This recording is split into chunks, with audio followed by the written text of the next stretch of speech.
Okay, it looks like we are live. And it looks like Andy's just arrived. Hey, Andy. So, hello everyone. We're just testing a few things out. Coming through all right? Yes, you got it right the first time. Tap your mic. Oh. Yep, you got the right mic. Beautiful. Say g'day, Mike. Hey. So that's camera. G'day, Mike. That's camera Andrew, and that's camera Eddie, and that's camera Buffhead, and there we go.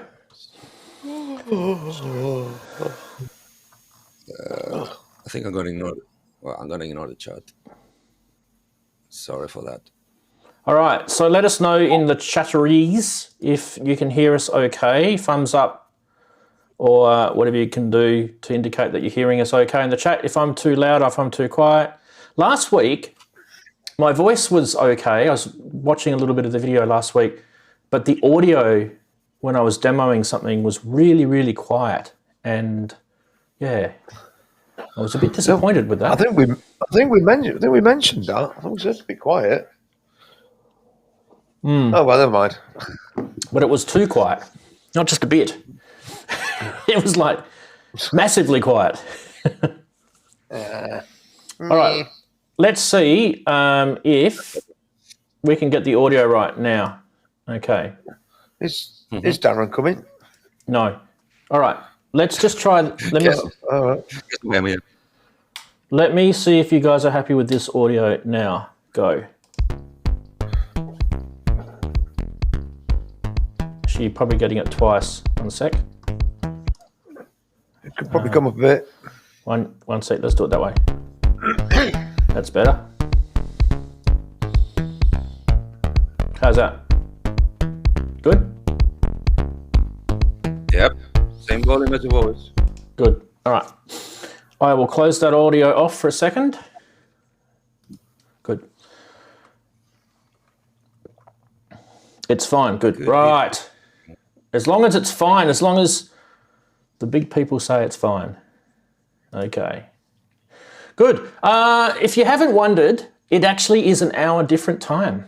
And you guys have travelled into the future and I've travelled into the past. Or something like that. Actually, it might have been the other way around. But anyway, well, I think what we might do, because this is literally an hour later for me, I might actually stream an hour earlier, but just muck around, noodle and stuff like that. And you guys can still start at, 1:45 or 2, whenever it suits you. And that way we could still do a 2-hour show, but I don't have to go to bed late. So I think that's probably, we'll put the segments around the other way, maybe. That might work. We'll see how we go. Because in the US, I still think they're still an hour difference, and I think they change next week. So it's going to be hurting them. We don't have anything here at all called daylight savings because we're still in the dark ages here. Yes. Where I live here, it's bizarre. Don't even ask. Don't even go there. We actually haven't even got COVID here. It'll probably happen in 10 years' time. Wagyu, what's your typing, mate? The USA are not changing their cocks. They're really not. All right, just so as you know. All right, you muppet. Hey, quick, before he deletes it. Quick. Have you got it? It's forever embedded in a video. That's it. Well, it's too late now. That's it. You're gone to... I was thinking, what's Wagyu type that we've got to moderate? Oh, you clown. I better clear that. Ken Lewis says tonight, Andrew. Be careful, Ken. Germany changed its cocks last weekend. Yeah, we all did. We all got. Oh dear. Well, I mean, the eastern states of Australia do daylight savings as well, but they do theirs at the start of October, so they've been already like nearly almost about a month now already. So it's stupid. The whole world should do it at the same time. If they're going to do it, they should do it in unison. If not, they should just bugger off. It's still 1957 where Ken is. Jeez. Oh, sorry. Go get me. By the way, guys, I could use some knowledge. It's driving me crazy. I'm trying to set up all the synths to the mixer and into the interface. If I put them so I get no clips, nor in the desk, nor in the interface, it sounds really weak and blunt and uninspiring. Then if I push them until they clip eventually, it sounds exciting, but some presets just go like in square wave. They go clipping all the time. So how do you do about that? You just set the game per preset? I have seen this happen before, and I'm trying to think what it might have been. Whether it might have been a faulty interface or a driver issue. I've seen it happen to me, but I think it might have been on a Focusrite that I owned, and I ended up getting rid of it because it was too. One thing, just to make clear, I'm talking about my direct monitoring. I don't mean what it goes when it goes into the DAW for the recording. It's just because the system is desk into the interface, then it goes to the speakers. Yeah, gotcha. So I'm using when I kind of overdrive them, either the desk or the interface. Well, it's nicer the desk than the interface. It really sounds awesome. What sort of mixer is it again? Mackie. Right. Yeah, I monitor. I take my speaker output straight from the desk, and then the audio from the computer comes back into the desk. So no, but I get the same thing if I write the gains on the desk. So I set one sound, clips eventually, and it sounds good and pushing and check your nice cables. And harmonic. Check your cables.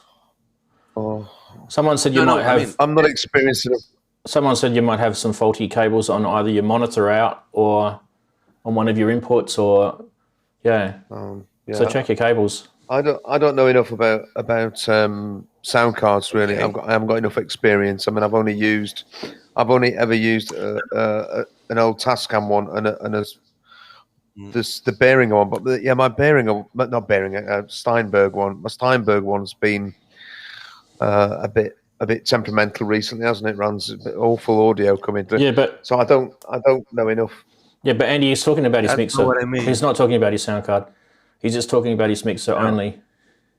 No, it's about the behavior, because I can set everything clean, so no clipping whatsoever, which is what Behringer suggests for this interface, and some people might suggest for the desk as well, but it sounds really General MIDI.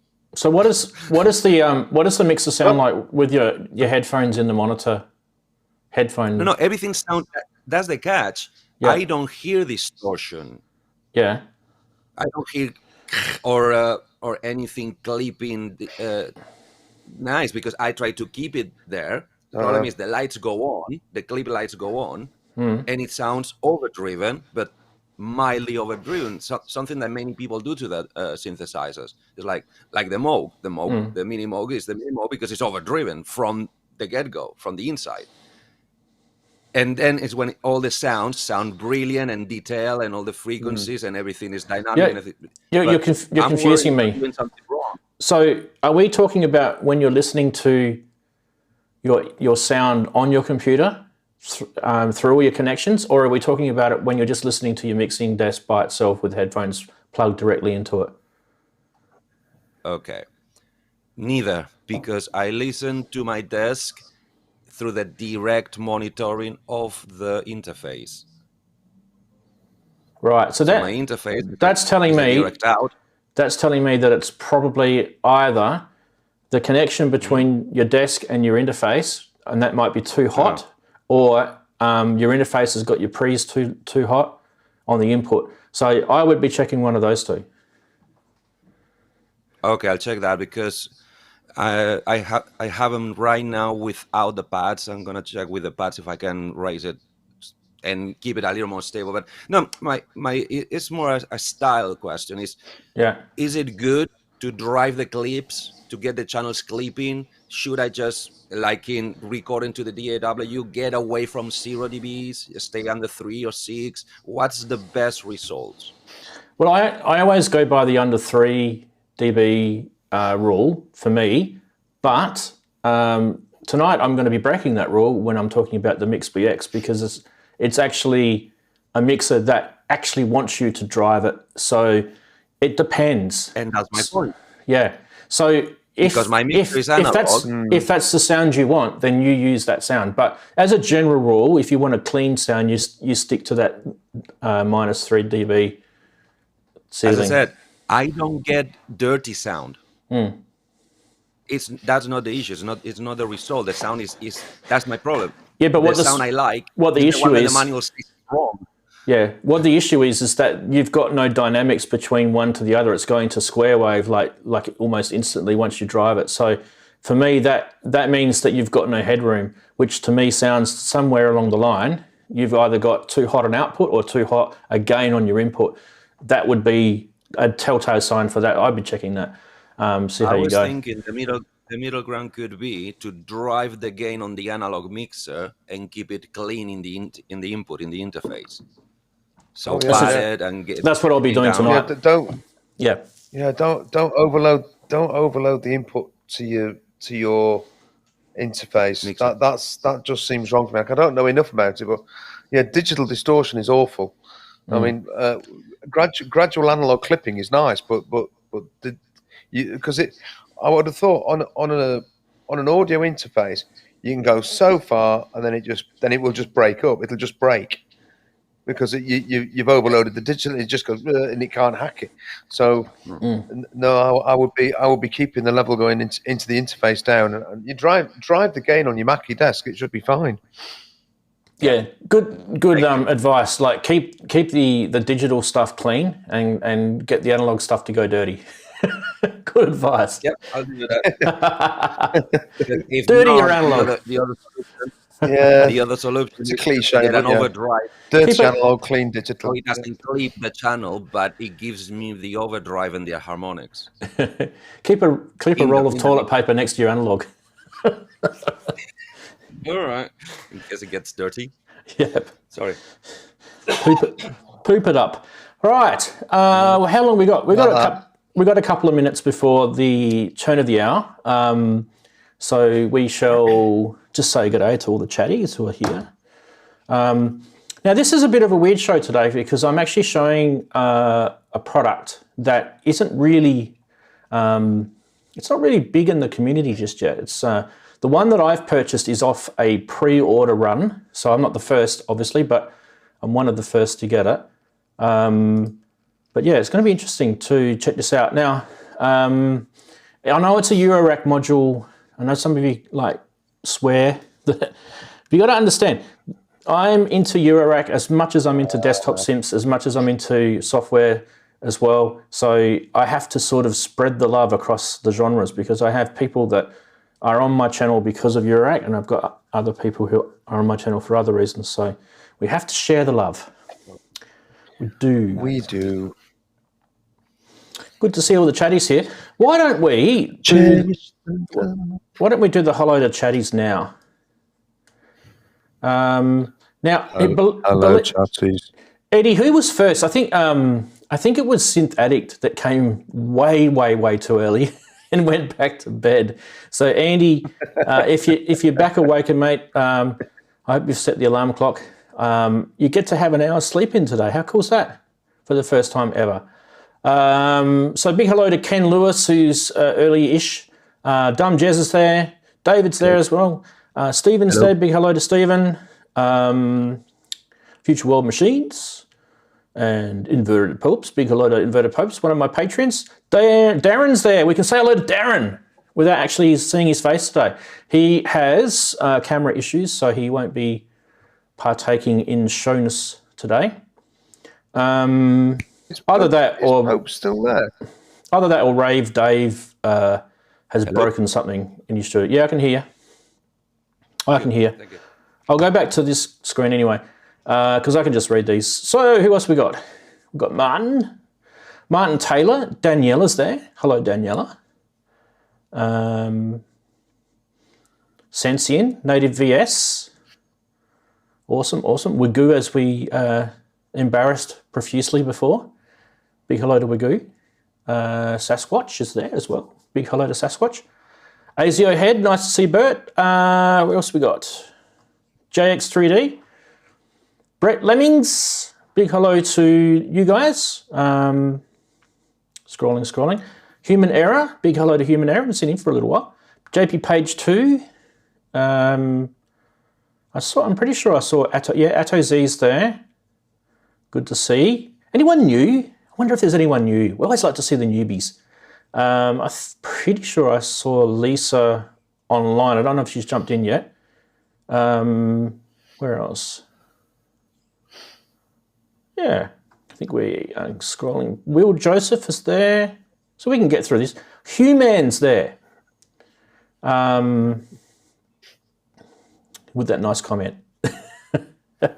Dark Joint. Hi, guys, he says. I don't know if we've had a Dark Joint before. If we have, sorry, but I'm just bad with memory. I'm getting old. Who else? Lots of people saying the same thing. Sophie Music's there. Or Teo Sophie Music. Or Tao Sophie Music. Tao Sophie, maybe? Tell us how it's pronounced. Tao Sophie. Yeah, it could be Tao Sophie. Is it like philosophy, but with Tao at the front of it? Yeah, Tao, yeah. Kent's there. Big hello to Kent. Nice of him to join us. Yep, Andy is in the chat. He said he's crazy. It doesn't matter, he said. Tao Sophie, yeah. There we go. We got it right the third time. As long as you get it right. All right. What we'll do is this. Ready, set, go. Go, tricked ya.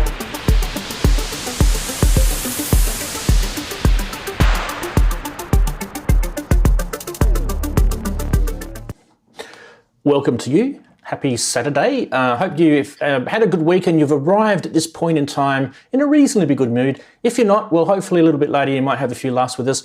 If you're actually new here, this is a Synth Geek show. We call it the Synth Geekery. Episode number 138. How the hell did we get to that high number? I have no idea, but here we are again. Big hello to our guests today, starting with Andy. Big hello to you. How's your week been? All right. Nothing exciting. Nothing exciting at all. Just boring work and coming home and sleeping. Really very dull. After the excitement of me 2 weeks half-term holiday, which was great. Just had a boring week at work. So there we are. Oh, I had a haircut this morning. I've got it really all cut, dead short, really short. There we are, really short. You can't even touch it. Yeah, brilliant. And also, we have Eddie back. Nice to see Eddie here. How's your week been, Eddie? Hectic. Mostly trying to get the video out, trying to get some troubleshooting, trying to go with work and getting ready with my band to go back to having gigs and stuff, learning new stuff, practice. I barely managed to do the video for this week. That's why you'll judge the result. Well, I had a look at it and it's very impressive. So I reckon you'll, we're very appreciative too. So I think everyone will love it. As I mentioned before, we don't have Daren this week, but big hello to Daren who's watching in the chat. Have a week off, Daren. Have something, rattle that crisp packet as much as you like. Anyway, What's the first thing that we like to do, Eddie, after we say hello to everyone? See if you can remember. Go to the funny side. Yeah, good segue. Stranger things can happen on the end of the internet where these bizarre things called memes do appear, starting with this one. Kermit the Frog here. When you accidentally hit the wrong note, but it sounds better than the note you meant to hit. And that's the face. I don't know. Don't ask me to do that face because Kermit does it well. Yes. We call that happy accidents. Beautiful. What else we got? We have got this one. Yes. I'll ignore him so he knows I'm angry. Jeez. Ouch. This is the best day ever. Yes, except when he gets out of the studio and he can cut the air with a knife. Oh, yeah. That's the next thing that will happen. Yeah. This one was sent in by JX3D. It's a bit risky. But if you're wondering what it says, I'll get these for cheap at the supermarket. But how do they sync up with the Akai Force? It says, I don't know if you can read it, but it says MIDI cucumber. MIDI cucumber. Yes. Hashtag ladies. Right. Last one, but not least. Yes, we have slash and we have backslash. Oh dear. That's one for the ladies. Do you see what Do you see what happens when I'm not restricted? I can just choose whatever meme I can. Last week I was restricted to Halloween memes and they were a bit lame. This week I could just get anything I wanted. What was your favourite, guys? I can choose. Wow. Hey Rams, did you see the thing I posted? The label I saw in Lidl. That for actually, I'll email it. I'll ping it you now through Facebook. Ping me through Facebook. It's got nothing at all to do with music, but it made me chuckle like mad. Anyway, let me see. Oh, what's going on here? Yeah, I think I'm gonna go for the first one. Sasquatch says the soon-to-be ex-wife was the best one. Yeah, it's funny because it's dear me. Right, beautiful. We shall get stuck into the next segment once I've got that thing from Andy. Oh yeah, give us a minute. I'm just titting about now. Shall we just go on the news and we can show it later? Yeah, go on the nose and yeah, I'll get it in a minute. Okay. Boom. We have news.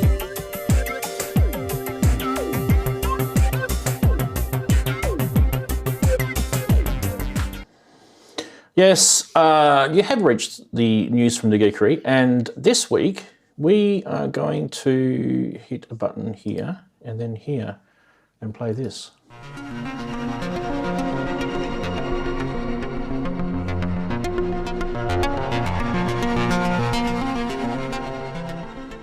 Hey, this is Pete from Strymon. I'm here with our new Starlab time-warped reverberator eurorack module. Starlab is a very full-featured module that's actually much more than just a reverb. It's equal parts reverb, delay, modulation, and voice module. All right, we're not going to go into the big nasty video that he does because it goes for something like 35 minutes. But what I'll do is I'll bring us up here and we will grab the first graphic to put over us there. And it looks very, very similar to the layout of the Magneto, actually, doesn't it, guys? Yep. In fact, I may even be able to prepare this earlier. If I go like this, and then like this, and then like this, and then like that, there's a Magneto there, down the bottom. Look at that. So it looks pretty similar. Same sort of layout, isn't it? Pretty similar to the Magneto.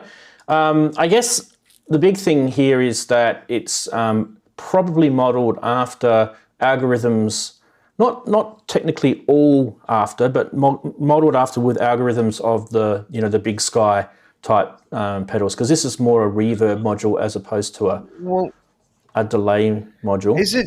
Is it not more like the Night Sky module? Because they did release that reverb pedal, didn't they, with all the knobs all over it, the reverb synthesizer thing that they got, and nobody seems to have mentioned that. And that was my immediate thought. Is this based on the Night Sky? I think it sounds fab. This thing, I really, really do.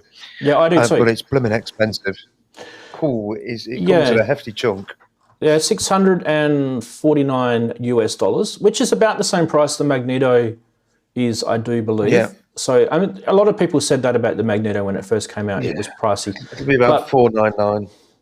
Okay, so there's one thing I'll probably mention about the Magneto. If you were to, I mean, this is not the Starlab, and we're talking about the Magneto here. So let me take the Starlab off just for a sec. One thing about the Magneto is it sounds absolutely flippin' magnificent, right? And so will the Starlab. Yeah. However, when it comes to playability, if you compare that to, say, the Make Noise, what's it called? The, I forget the name of it, Magneophone or something. There's the Mimeophone. Not the Mimeophone, the other one. You mean the one that does sample playback and the Morphogene? Morphogene, that's it. Yeah. The Morphogene is the one I'm thinking of. So if you compare it to the Morphogene's probably more playable, and probably got some other sort of features like the SD card and stuff like that. This has got kind of loops and sample ability as well. Now let's go back to the Starlab. The sort of point I'm trying to make here is that the Starlab will suffer from the same issue in the terms of the playability because of the design layout of it. It's still, don't take me wrong, it's still playable, but it's not as playable as some of the other module designs out there that probably aren't necessarily more designed from a guitar pedal hybrid sort of background. They're more sort of like a Eurorack musician background. So having said that, the actual sound of this Starlab is actually magnificent, as you can hear in the video. And there's a whole bunch of cool things you can do in this with cross-genre reverbs. What I do like about it is it's got the Carpler Strong features in it. It's got the harmonic feedback features in it. And you've got a fairly decent amount of CV controls with some of this stuff in here. I still don't get some of the inputs and outputs that they put in their modules, but that's okay. That's the way they want to rock and roll, that's fine. Yeah, so that's probably it for that. I just wanted to get a bit of a comment from you guys. Let me just turn this graphic off. Yeah, who wants to, I mean, Eddie, you're a bit of a guitar person. So what do you think of the Strymon stuff just generally, and then your thoughts on the Starlab? Sadly, they're in my list of whenever I win the lottery. That's the point. I haven't had a chance to field test them, like put them into spaces in a gig, but that many millions of users can't be wrong. So if they say it's awesome, it must be awesome. I just not in that level of purchase. Yeah. No. We know lots of people that have got them, though, don't we? I mean, Inverted Popes, he uses the Strymon Big Sky. Daren's got it as well. I've got it, and I would. You've got it, yeah. I'd really, personally, I'd like to get them, but it's just that chunk of cash. I thought spending £600 on it, makes my eyes water. Yes. Look, they are pricey. Luckily, when I bought my Magneto, I got mine pretty cheap. So it was about $200 cheaper than what you're seeing for there. So they do drop. You just have to sort of keep an eye out on the market when they can, like maybe, Christmas sales, that sort of thing, New Year's, Boxing Day, that sort of stuff. You should be able to get it pretty cheap. But I don't think you'll be getting that one, the new one, cheap just yet because it's only just been released. But anyway, it'll be a while yet. Yeah, I thought we'd show that. I mean, obviously, I would never say no to one because they make some amazing algorithms, those guys. All right, what else we got now? Oh, this thing. Yes. Isn't this interesting? So yes, we have been met with, you know, the Isla Instruments S2400, which I will admit, the S2400, when it first came out, Brad was talking to Dave Rossum about whether he was happy for him to release that product, and they all shook hands and everything was all good. So you do need to understand that, I guess, if you didn't know this, but the original SP1200 was by EMU, and obviously now Dave Rossum, being one of the founders of EMU, has now he's done reissues of this before with original hardware, but this one is actually basically a new reissue, and he's tried to keep this thing as close to the original as possible. Let's actually have a listen to what Dave has to say anyway. Not loop it, play it. A week doesn't go by without getting several people asking us, when are you going to reissue the SP1200? And the feedback I've gotten from people is that the SP1200 truly is a vintage classic instrument, that they don't want something that, you know, is like an SP1200 or simulates an SP1200. I considered, you know, trying to redo it, using modern technology. And every time I come up with different approaches, I always was concerned that that when people went to compare it to the original SP12 and SP1200, they'd find it lacking, because the 1200 is truly a classic vintage instrument. And that led me to the project, which this ultimately came of, let's actually try and do a reissue of the SP1200. Let's make it as close to the original as we can within modern day constraints. There are a very few. Right, so he does go into a little bit further into the video, and he talks about what components are available today compared to what it used originally, and what legal issues are with some of the components that he uses. I think bar one digital chip and a capacitor, everything is still available that was in the original unit. Now the digital chip can be, you know, the digital binary code can be put into another digital chip, so that doesn't change the sound of something. And the capacitor, they've just upgraded that to what legally they're allowed to use because of engineering constraints. And other than that, he's basically saying this thing is almost identical. I mean, this guy's. If no one ever told you that, you would just think this thing's exactly the same as the original. Now you would have noticed that it has a SD card on the front. It does, rather than a disk drive. Yeah. So obviously that's a benefit, and yeah. So look, one of the things you probably need to understand about this is not really going to be for the masses. He does go into the video, and he actually does talk about this a little bit. It's not for the masses. You're looking at $3,999 US, excluding VAT and duty and other taxes. Welcome to Australia and Canada, I believe. And yeah, so I mean, I'll be looking at like $30,000 here by the time it comes.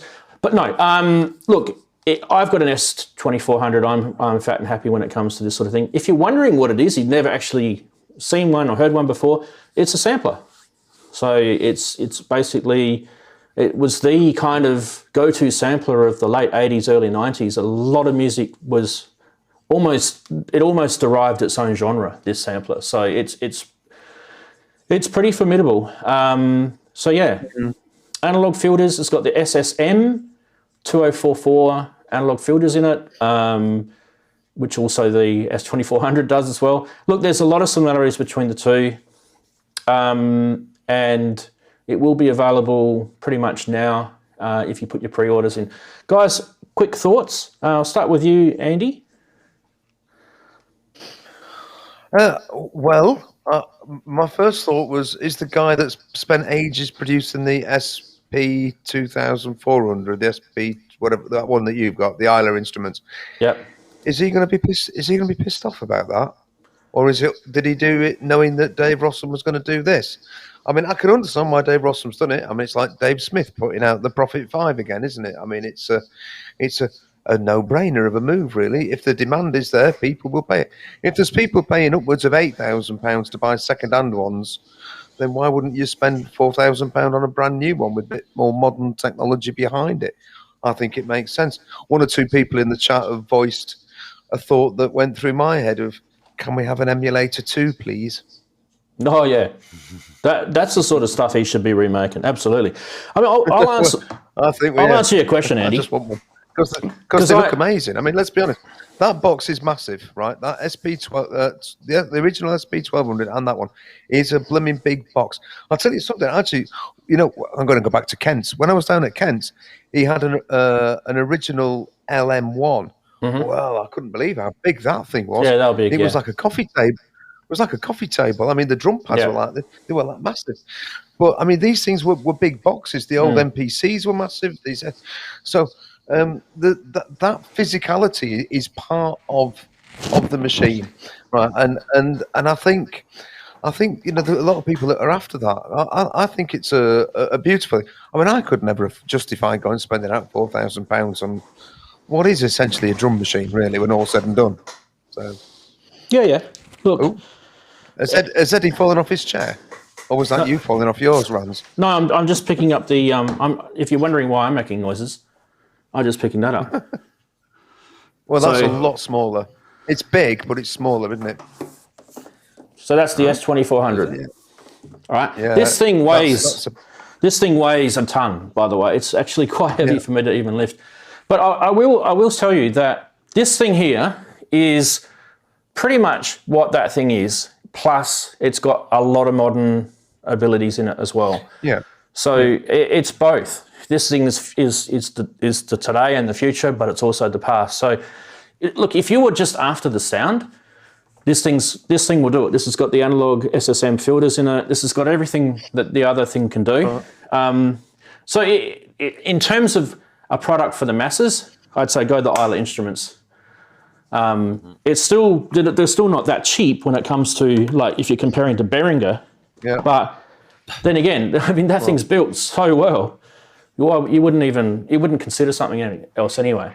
Look, one thing I will say, Andy, answering your question is Brad unhappy with Dave, or is Dave unhappy with Brad? Both of them are good mates, so you don't need to worry about that. They're both aware of each other's products. Okay, well, good. I'm glad. Yeah. And as far that's a good thing. as far as they're all concerned, there's room for them both to be out there on the market. One's a modern retake and one's a reissue.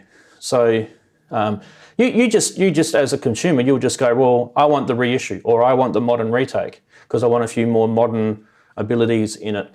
And that's just up to you how you want to go. Some people like to be retro and they want to sort of have that sort of old school feeling and be restricted to what the technology did in the day, other than the SD card. So the SP1200 is probably for you. But like I said, remember that the S2400 can restrict itself to behave like the SP1200 if you want it to. Eddie, have you got any thoughts on that? I know you do like sampling, and yeah. I mean, I don't dislike it. I just never actually try sampling. I have a project of sampling stuff from my gear. The one is not mediable. I want to bring it into the DAW. The project is there, but I still need to learn how to do it. That thing, basically, I have no opinion because I never knew the original. I never knew of the machine. I probably heard the music that was used where that machine was used in, but most likely. But never knew of the machine. But what it really brings to my brain is way too many. Because Andrew says it's a drum machine, you said it's a sampler. I assume it's a sampling drum machine. Then yeah, basically. I assume it's more like a multi-track sampler that can play more than one loop, in a way of speaking. Isn't that right? As a sampler, it was pretty limited. The originals, the SP1200, offered more facilities in the sampling engine than the original SP12 did. But basically, it was designed as a sample, like you said, as a sampling drum machine, rather than as a multi-track sequencer. I mean, like the MPCs, they were much more like multi-track sequencers. They had a whole sequencing sections, whereas this really was this. You sample your drum sound and you go boom chick with them. That's very simplified, but that was its essence. And I think sometimes the simplicity of it was also important in terms of its workflow. Workflow. I get it. I mean, if it's a drum machine where you can put any type of sound to cycle or to, well, once again, if it's not a sequencer inside, is it just triggered by an external sequencer? Is that it? It has an internal sequencer. Yeah. It's this whole pad part here is the 8-step sequencer, and how you manipulate the sliders depends on what function you're in. It's actually pretty simple to use. That's probably one of the reasons why everyone loved it. It was actually a pretty simple thing. Look, I need to mention, because Wagoo actually mentioned it in the chat, and that is at the end of that video, Dave was actually talking about the next, the future, the next thing that he's going to be doing. So as you know, he does a lot of eurorack stuff, the Rossum eurorack modules, like is it the accelerator or something? There's some sort of sample module. Forget what it's called. It's pretty cool, and it has a bit of the SP1200 legacy in that as well. But anyway, we should move on. What else we got? Oh yes, this is actually pretty groovy. This one. Let's go to news. 1, 2, 3. What about this? Who saw this? I actually was very surprised to see this thing pop out. In fact, I don't even think it's been announced in the US yet, because the website that's announced it is just the Japanese part of it, and that is the new Zoom R20. It's a multi-track standalone recorder, and this one has got its own touchscreen. Now, I want to show you a little video of the touchscreen actually, which I haven't even watched yet, but let's do that.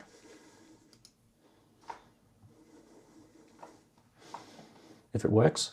Here we go. Editing tracks in the R20 is straightforward and easy. With the touch of a finger, you're able to drag and drop clips between each track and move them along the timeline to a different part of your song. Tapping on clips allows you to copy that track, and by tapping on a blank region, you're able to paste. Looping an audio clip is done by simply tapping and dragging on the end of a region. You can split tracks and punch into a new section in between something you've already recorded. There is also the ability to use the time compression and expansion to change the duration of a clip without changing the pitch. All of these tools are right on the touchscreen, giving you comprehensive editing right on the R20. So guys, the big thing about this is that we, as a society in music, with music technology, we're sort of heading outside of the PC and outside of the Mac now. A lot of us are using just hardware gear. And this is Zoom's answer to try and keep you in a hardware sort of realm. This is basically, they're giving you a multi-track editing and recording device, and it's pretty decent. I'll just bring that graphic up to you. So that's a pretty decent amount of tracks there. What else can I tell you about it? It's a 16-track itself. What can I tell you? There are 8 1/4-inch combo jacks, and on the back there's not much connectivity. There's a few sort of output things. It's got integrated effects, like the standard sort of effects that come with those. They call it studio quality effects, like 3-band equalizer, compressor, limiter, gate, noise gates, and reverb. It's also got some guitar and bass amp modeling, probably from their Zoom sort of pedal days, I would say. Plus it's got 150 integrated rhythm loops, 18 synth sound sources. It can be played with MIDI, via MIDI, on a piano roll surface. It records onto the SDXC cards with a maximum capacity of up to 1 terabyte. And there's also a USB-C connector. So you can actually use it as an audio interface for your iOS device or Windows and Mac. It doesn't say if it's class compliant in this bit of information here, but we might be able to find that. There's also another USB port that allows you to connect an optional Bluetooth adapter for establishing a wireless connection to use it with a smartphone or use remote controlling recorders like the R20 Control app. There is no price or availability on this yet because this information is literally just hot off the press. But I just thought I'd share that with everyone and just want to quickly get an idea from chatties. Who thinks this is a good idea? Ranzee. Andy. Oh, I just think it's a good idea. I love it. I mean, I think quite a lot of people of our age are quite nostalgic for the Porter Studio. I mean, things like the old Fostex X15 and the Tascam Porter 1 and the 244 and all those things. They were great. They were fab. And this sort of modern digital version of a reasonably small box with lots of potential. I think it's got a lot of mileage. It looks to me like it's designed quite for live use because there was obviously, you said 8 combo jacks. It looked only like 2 on the top, and the rest were all XLRs. Thank you. So it looks like it's take loads of mics and stuff. But even so, I think the idea is great. But Zoom have been ploughing this furrow for quite a while. You know, the live, it was L12, whichever. They had a range of different ones anyway that were quite appealing. Yeah, you picked up the 8. Presonus did as well. That's correct. Yeah, I think I misread it. It does say 2 of its 8 inputs are the combo jacks. Yeah, so you're correct. Yeah, where the other is. Yeah, thank you. Yep. Continue. Sorry. No, I just think it's great, isn't it? Fab. Yeah. Wait and see how much it costs. If it's under £500, it's a bargain. We don't know. I just was sort of interested to see what Eddie thinks because I know Eddie, you're into all this sort of this gear. What do you think about this? I mean, obviously, first check price. But Zoom has a tradition to surprise us with amazingly value for money. Their field recorders are, they're second to none. And about the effects in build, it comes a little bit to the string. I just had the chance to test the latest Stonebox size multi-effect for bass. I think they're charging like £60 for it, 60 to 80 pounds. I could gig with that. Oh, they're good stuff. Yeah. Let's have a look at you can keep talking, Eddie, but we'll just scroll through the website while you're talking about it. Yeah. And 16 tracks, I assume it's for remixing because obviously I can only see 8 inputs. The combis are awesome, means you can plug the synth straight in on jacks, on quarter-inch. Touchscreen, awesome. If it's also an audio interface, it's gonna make a lot of people boo-boo because that market of the cheap USB interface is getting cheaper and cheaper. If you look for the right product, if you don't go for the big brands or the Soundcrafts sorry, it's escaping me the rest of the brands. But the Tascam as well. Yeah. Or even I guess more than the Tascam. Yeah. Indeed, it looks really good. As even more because it seems portable enough to just get to a not that how to put it.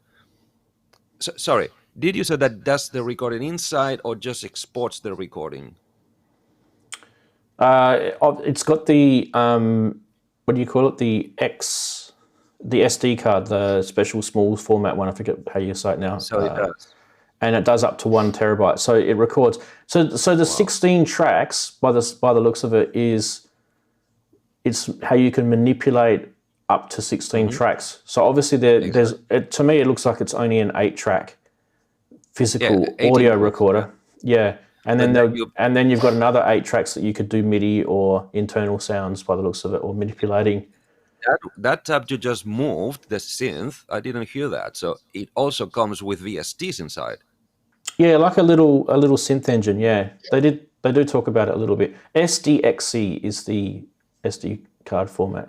You can see it on that photo there, the little flappy door there. Yeah. Yeah, my comment is price, please. Yeah, and that's the remote control that I was telling you about, the Bluetooth remote control that you can get, and it will have an app which you can see on the phone here. He uses the app. So, yeah. Look, I can see a few people being interested in that. We'll revisit it once we get a price, definitely. Let's have a quick look what chatties are saying about it. I think it could do with more inputs. More inputs. See, the problem I've got with 8 inputs, see, dumb Jesus on my sort of side, is if you've got a stereo synth and you really just want to actually record the pure nature of how that synth sounds, like for example a Novation Peak or a System 8, you don't record just the mono output of those sort of synths. You record the internal effects are programmed specifically uniquely for some of those synths. You want to actually record the left and right outputs of them. That will burn up those 8 inputs so quickly with some stereo gear. So for me, well, the question the 8 is, inputs are those... It's not so much the inputs, it's the tracks. Are the tracks mono or are the tracks stereo? And I'd be very surprised if they're mono tracks. I'd have thought, I mean, like in your DAW, you just set it as a mono track or a stereo track and you record as such. So I would have thought there'd be stereo tracks that aren't they? I'd have thought so. Correct me if I'm wrong. It doesn't say, it just says tracks. It doesn't say what type of tracks they are.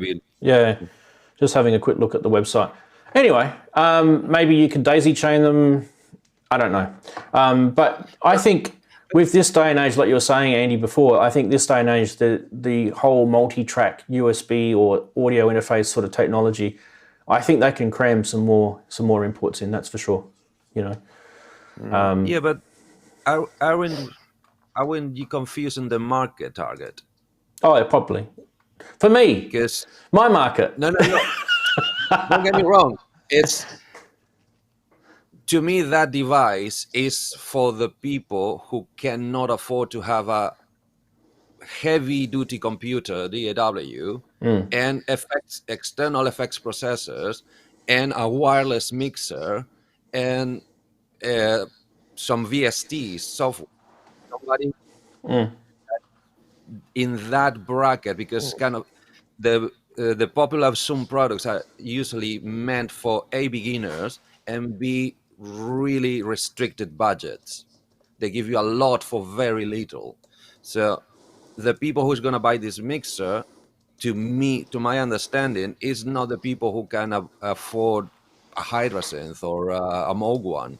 It's the people who cannot afford more than a MIDI controller to plug it into this device. Yeah. That's how. Someone was saying what type of sampling recording does it do? And I'm just trying to find recording format. Here we go. Wave 44.1, 16 or 24-bit monaural or stereo. That's disappointing. 44.1. Look, maybe I have to read into it more, but maybe one of the other options, so I should change back to us. One of the other options is, like, if, for example, look at the Akai Force. Now that it's got USB class compliant connectivity, you can connect up an audio interface into that, and now you've got yourself a multi-track recorder. Record 8. Arranger, clip organizer. I mean, they're getting pretty cheap now, those Akai Forces on the market. So I'm sure if you married one of those up with a, let's say a Tascam 12 or a Tascam 16 or something like that, you're not looking at, you'd probably be having change for under sort of £1,800, somewhere around there. So, I mean, it's that, you know, a completely different sort of world, but there are options out there. Indeed. We talked about target audience, and for me, that thing is aimed fair square at a gigging rock band. Yeah, probably. That's what it's aimed at. You know, people that are interested in lugging laptops around to gigs, and you know, and 8 input audio interfaces. No, they just want, we'll stick something that's going to be rugged, will stand up to gigging use, which they can use to record, and they could probably use it as a little mixer as well. Yep. I think that's what it's aimed at. Yeah. Garage, they're literally garage bands. Yeah, 3-piece, 4-piece people. Yeah, Let's move on to the next topic, hey? good. Yeah. Sound good? Who likes these things? Go. Oh my god. Wait a minute. Is that the Hello. original? Box of chocolate. This is the original bread bin. This is the original. See? Look. If you don't believe me, it's the original from the 1980s. Just back in the day, this young fella here used to play this. No, Have you been to a car boot sale, Rans, or something? No. This is my baby. Don't I've tell me had this you've for kept years. that since 1983. I have had mine for years. Anyway, the question is, who's into one of these? The reason why I'm into one of these, you probably guys already know this, is because I love the SID chip. I love the SID chip. And what is actually really, really cool is there's a new product on the market that they've gone out, a company called Soundpaint. And let's have a little wee listen to what Soundpaint sounds like.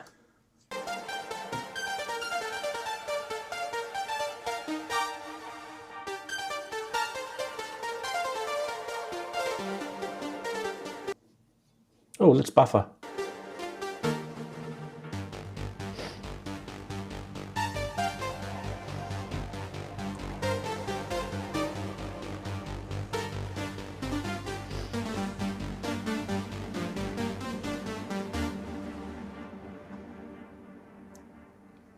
All right, so you guys know of the company called 8DIO. I don't know if you pronounce it like that, but that's how I pronounce it because I always get things wrong. They have released this.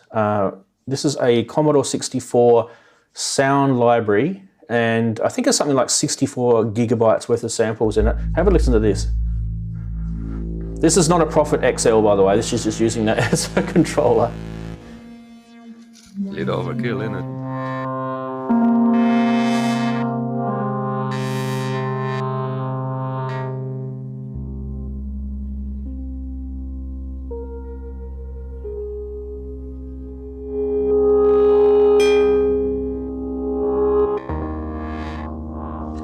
So these are all Commodore 64 sounds.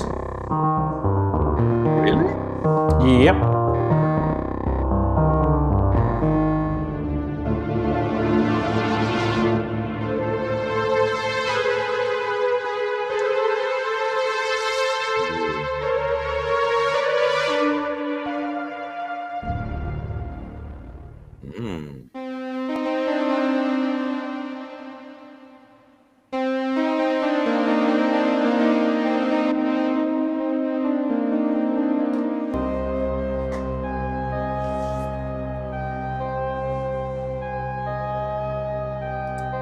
So if you bathe your Commodore 64 SID chip sound in effects and you give it much more modulation control than what the original had, you come up with something like this.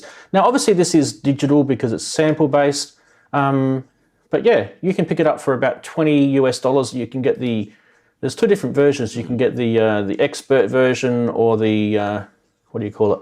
Cut down version, but you're in for a treat. Because guess who's got it? Yeah, obviously I've got it. There it is there, yay! So this is, I've never actually used Soundpaint before. I actually never heard of it. So it is part of the 8DIO product range. But you can see I've loaded the chiptunes. This is a Commodore 64 sound. Let's have a listen.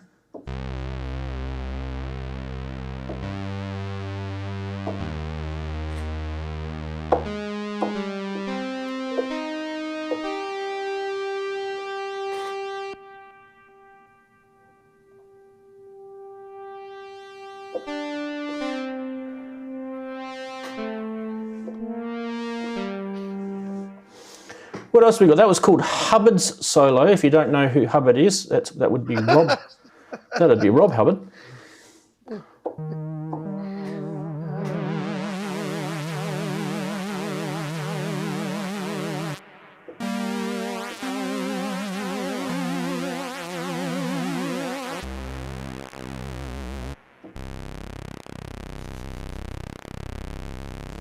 It's even got drum kits.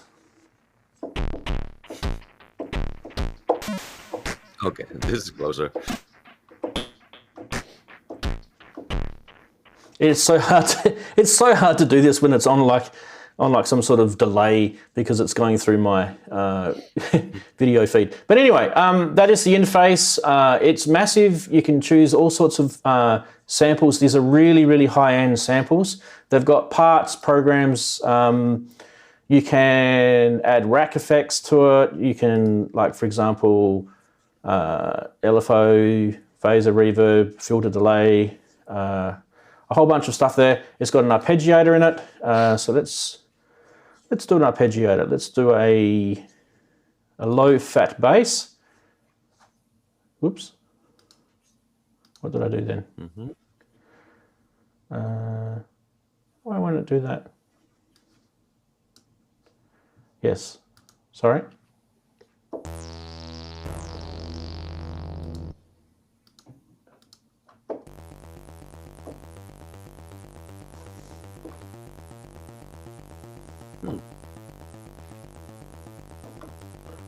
And with the arpeggiator, you can edit all these sort of things in there as well.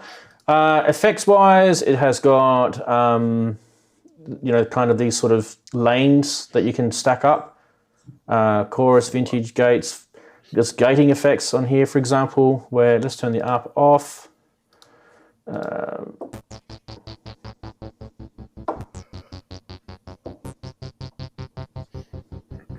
Obviously, that's synced to your clock up here.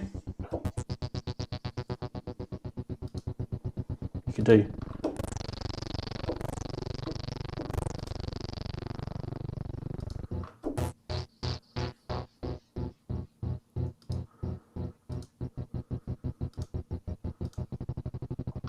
anyway, that's gating effects. You can turn effects on and off just by pressing a button there. Look, it's a pretty cool interface, different to what I'm used to. A couple of thoughts, guys. At the $20 Commodore 64, by the way, the Soundpaint application itself is free. So the GUI thing that you saw me use, it actually comes with a free grand piano, a vintage grand piano as well. So you get that, and obviously $20 on top for the Commodore 64. They've also announced a 1976 Rhodes sample pack as well. Now, the reason why I showed you the video and I made a comment about the sequential synth that they were using was, I don't know if you guys remember that synth had the sample sounds from 8DIO loaded into it that Dave Smith launched a couple of years ago. So, and everyone raved about how good quality they were. I can attest that my ears are very tuned to Commodore 64 sounds. This is spot on. So, what about you? Eddie, are you a Commodore 64 fan? Fan, yes. Sadly, I could not afford to have one back in the day. I had a friend who had one. I remember the cassette loading times and the crashes. Very fun. And that is definitely not the sound I remember. That sounds 1,000 times better. It's incredible. It reminds me of one of the keyboards I have, which is my my guilty pleasure. I got a Casio Portatone. Problem with those things is the speaker in them is really appalling, but once you put it through the PA, it's crazy nice how they sound. It's unbelievable for the price. And if you say that as you said, the GUI, I understand it's some sort of contact paradigm, something like that, something similar. Yeah, I'm not sure. So someone else might know a little bit more about the Soundpaint legacy. I just thought before I go to Andy for his comment, I just thought I'd let you know you can make it sound purely like a Commodore 64. You just turn off some of the modulation effects, and you'll just hear the raw sample through there. So, for example, here's a Babes in reverb sound, right? Turn the reverb off. Turn the compressor off, turn the chorus effect off. You may not even need the ladder, but let's just...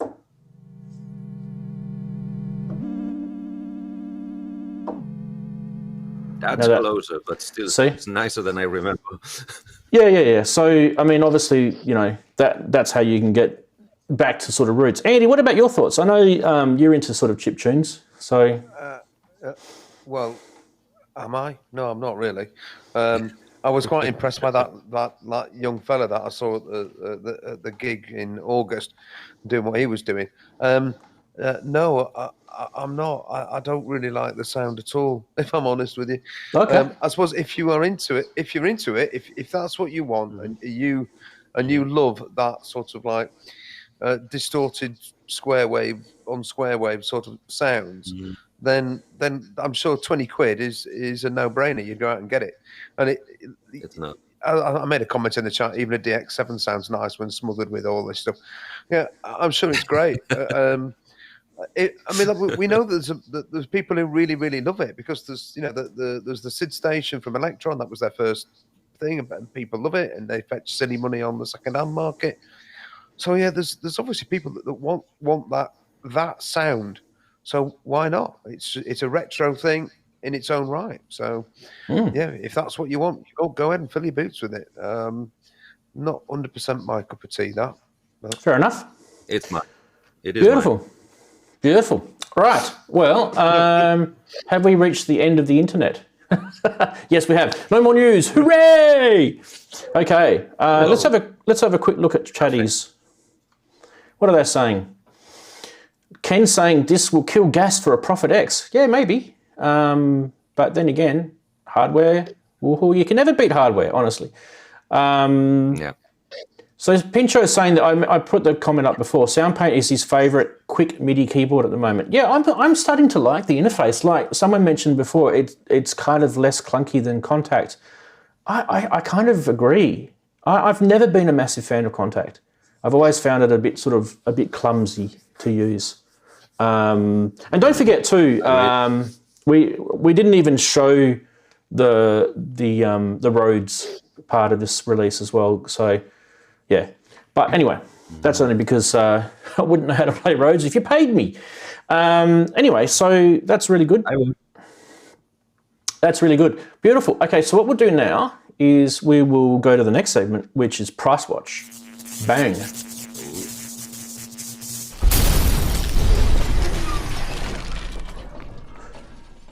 Yes. Now, this week we have some really, really interesting Price Watch stuff to show you. Normally I just show some really bloated prices, but I think we're venturing into scam territory this week, which kind of is cool because we don't get many of them. And sometimes people go, it says scammers, Steve, but you never show any scams. Well, you've got to find them. And let's start with this one. I need to get my mouse, but I don't know.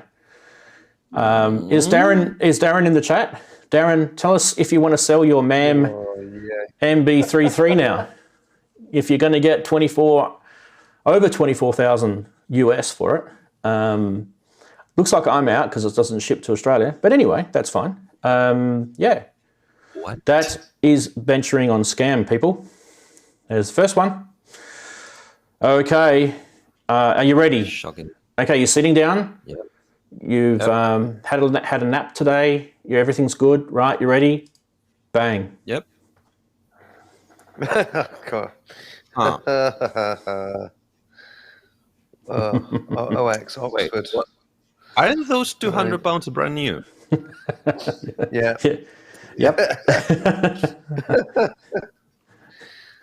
Yes. Why? Because he's dreaming, Eddie. He's dreaming. This person who is... It reminds me... No, please don't. Oh, yeah. I keep seeing this over and over. When I go into eBay, I have a search to see if anybody sells the Behringer modules for Eurorack. I keep seeing people selling them more expensive than I would pay for them on the shop. If they don't have them in stock. If they don't have them in stock. So there are some situations where, for example, when the ARP 2600 came out from Behringer, the B2600 I should call it, and only a few people could get the first round, and then there was about a 5-6 month wait between the next batch came out. There were people selling them for twice as much as they bought them for. So these things do happen. I don't think there's a problem with neutrons though. I'm pretty sure you can get them at the moment. So that one is definitely scam territory. This one is brought to you by none other than our favorite scam person who's Synth Addict, and he tells us that this one is completely ludicrous.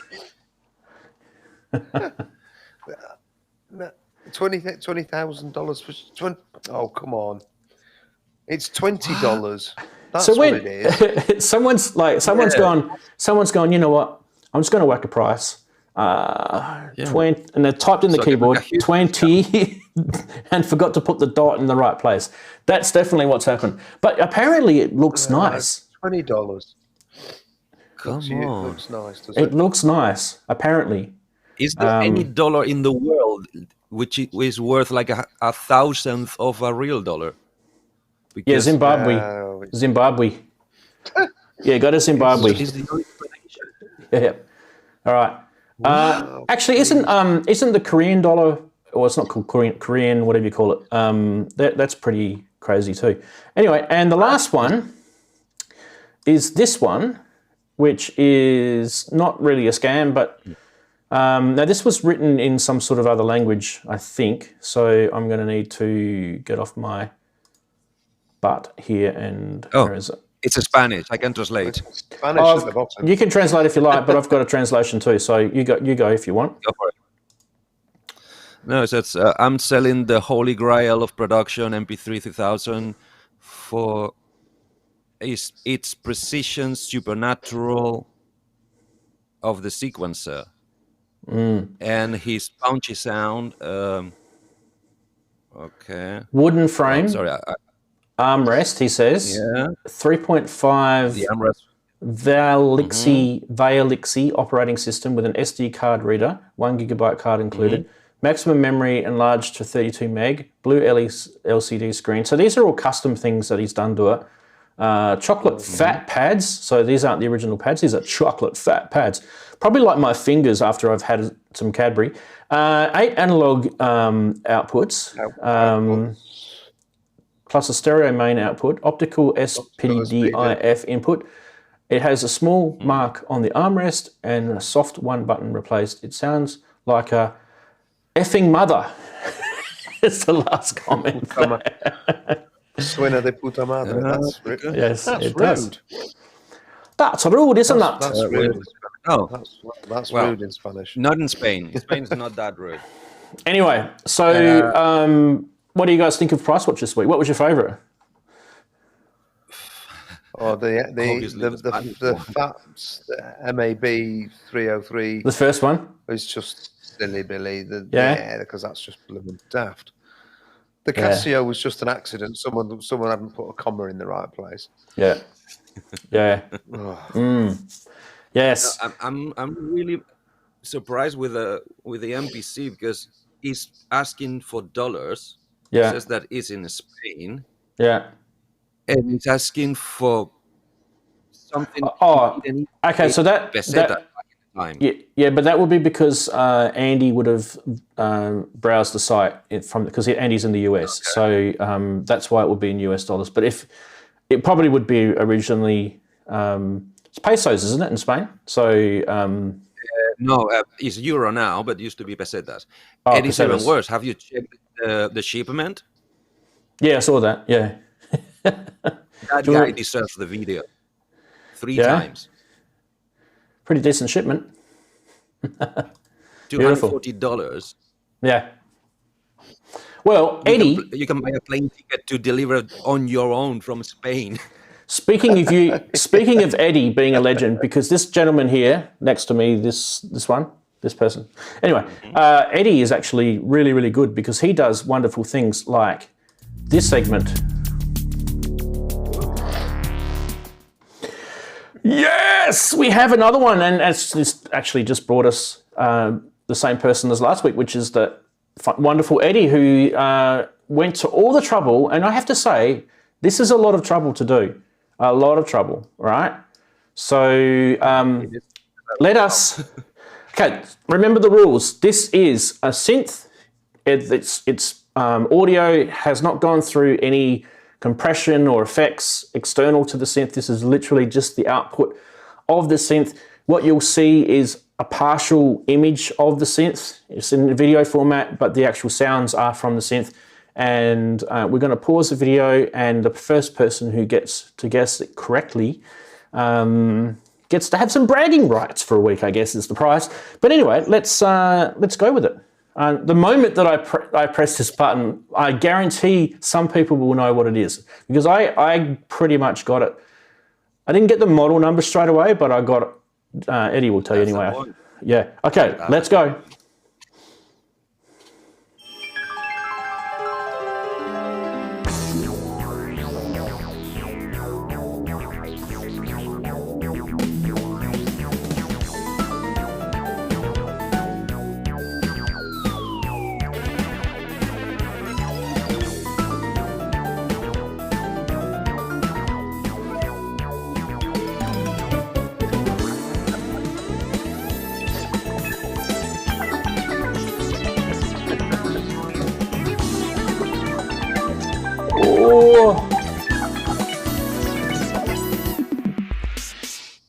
Right, name that synth. Name that synth. Let's see if anyone's got it right yet, but I don't think anyone's got it right yet. No one's got it right yet. No one's got it right. People are getting close. They're getting warm. They're getting warm. Yeah. Yeah. Let's go to the paused video so you guys can see it again. Now everyone's going to Mr. Google to check. Cheers, General MIDI. They might not find it. That's the catch. They might not even find it. It's not a D110. 80, no one's getting it. I'm loving this. This is a good one. You've done well, mate. You've done well. Look, people are very, very close. People are very close. Yep. Someone, I won't say who, was extremely close, but I'm not going to say who. The only one I'm holding a grudge is JX3D. How do you call it DX7? Please, please, no. All right, look, guys. There's a massive. I'm going to give you a hint. There's a massive hint here. See the General MIDI? There's a logo next to it to the left. That is the GS. Right? There's only one company that does GS, and it starts with R. Wait, no. There's two companies. I think they did GS at one point. Really, only one. Let's be honest. Yamaha did GS as well. No, they did XG, didn't they? Yamaha. And GS at one point. They made incompatibles. Oh, okay. Oh, do you know all those designations? They were all the same bloody thing. Okay, Andy. Just a variation of General Andy, MIDI. you're not correct. You're not correct, but you are the closest so far. You're not correct, but you're the closest so far. Right. It's definitely a sound canvas. What did I say first? So whoever said sound canvas is partially correct, but let's see if we can get the exact model number. Come on, people. What is it? What did I say? Did I say SC8? What did I say? SC55. I've said SC88. What else was there? There was the... We got a question here from Triple J, Triple M. Oh, hello, Triple J, Triple M. Thanks for the super chat. Nice donation, thank you. We'll just we'll add that to the queue and we'll get back to you. Sassy. Not quite. Is that it? No, because they were. All right, Eddie. Lighter coloured. Eddie, we're gonna silver coloured. Eddie, we're gonna break. We're gonna break it. Tell them what it is, Eddie. No, play the video. Play the video. Play the video.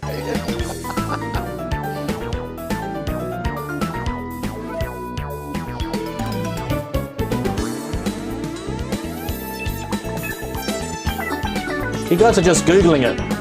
That's cheating. Stop Googling it. Sound brush. Oh, no one's got it yet. Nobody's got it. This is brilliant, Eddie. You have won. Oh, that's the reveal. You ready?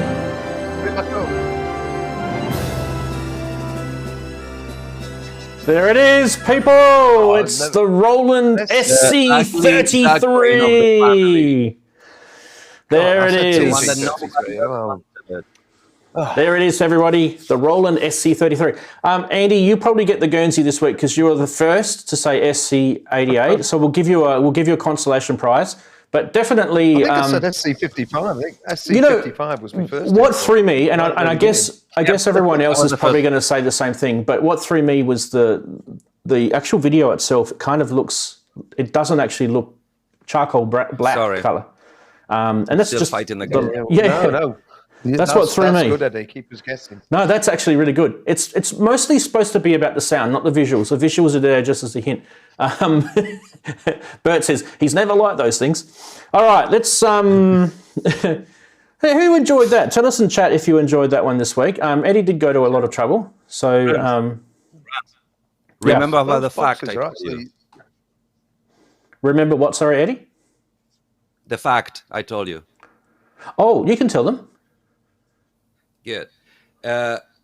Apart from all the people, I even saw a comment saying I wouldn't even come close or don't even touch it with a long stick, one of those. That's totally respectful.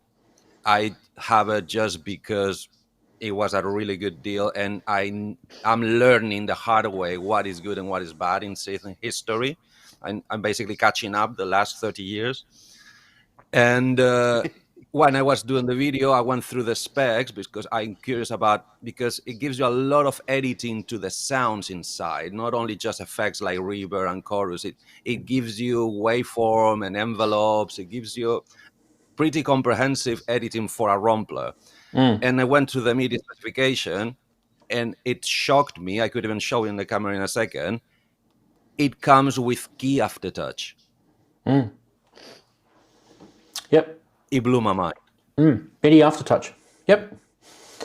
Now, I mentioned to you, Eddie, the reason for that is because some of the patches that this kind of steals, even Fantasia, right, for example, some of the patches that it steals from, from the D50, and then, we talked about the JD 800, and, so this is kind of, the next sort of step over from when Roland decided, okay, we can actually start making, very, very small samples into a sort of a Rompler sort of setup. And that was the evolution. But they still kept all the features of those sounds like aftertouch and velocity. And yeah, go for it. And the other one I knew before that, it comes with the whole sound set of the 808. Yeah, which it has a TR-808 which according to Roland was never a popular thing at the time, but they still shoved it in things. Anyway, that was brilliant. Okay, so we did have a super chat before that came through, and we'll see if we can try and answer this question. Let me just view the queue. I need to get rid of some of these. JJJMMM, wasn't it? Yeah. All right, let's get it up. Sorry, I've just got to get through that queue. 1 second. The question was, there it is. Thanks for the $5 from Triple J Triple M. Can the MX1 pass note values from the MIDI DIN port to the USB MIDI devices? No, it cannot, as far as I know. And I believe I've tried. I think it's been asked on Roland Clan forums. I'm pretty sure it can't. If anyone in the chat knows better, let us know, but I'm pretty sure that's one of the failures of it. So pass note values from a MIDI DIN port to the USB MIDI devices. Yeah, pretty sure it can't, but I definitely know that it can pass note values. Is it not? Sorry, I was going to say, does it not act as like a? Is it not? There's no MIDI through then, or a soft through or anything like, because it's got MIDI in, MIDI out, hasn't it? So it doesn't have any sort of soft through. No, so it's got in and out, but it doesn't have a through. And he's specifically asking about the IRA USB thing. So what you can do with it is you can plug an IRA like an SH01A into the USB section, and it will, through the MIDI DIN out, record MIDI notes out through the DIN, but it doesn't, I don't think it goes in and then through to the USB. So I think that's actually one of the failures of it. But I could be wrong. I do have an MX1 sitting over there in the back corner, and I've had it for years. So Yeah, if anyone in chat knows better, let us know. There's a few of us here that have got MX1s. I think Daren's got one. Can't remember who else has got one. Is he still in the chat? Don't know. Still there, don't know. But the age-old question is, unless you don't own one, of course. If you don't own one and that's going to be a game changer for you, go to a shop that has one and just tell them to plug some stuff in so you can try that sort of stuff out. Most good music stores should let you do things like that with their demo stock. That's why they have companies that provide them with demo gear. But look, I haven't got the MX1 set up at the moment, so I can't show you, but maybe it's something that I can do on my Patreon. We can check that out. But yeah. Anyway. Good music shops. There's damn good question. We should talk about. Actually, you mentioned good music shops. They're very few and far between. I mean, there used to be a great music shop here in Sheffield. It's now long gone. There's one, and it just doesn't stock the stuff I'm interested in at all. And there's next to nothing round and about. I'd have to go to York to get up to Gear for Music, and I don't even know if they've actually got a shop that you can call into. I mean, I know that they have a headquarters up there. I know there's Anderson's down in Guildford. Well, that's blooming miles away from me. It's not far from where Kent is, but it's down in Surrey. But it's miles away. Good music shops. Where are they? I mean, I know they've died of death because of things like Tourman, but oh well. Anyway, I'll pass on. That's all right, Andrew. I'm with Russell you. and Chris Backins. You can have I'm your the same. I'm living 1 hour away from any shop that deals with any synthesizer or digital tech at all. Yeah. What I have near me, I assume it's because Glastonbury's influence. Everything is folk, guitar, percussion, but little more. Tons of acoustic guitars. The shop where I fix my stuff, they don't even deal with keyboards. Yeah. Look, we could talk about that in another show, but I think we need to get on to the next segment, which is I'm going to do David Bowie again.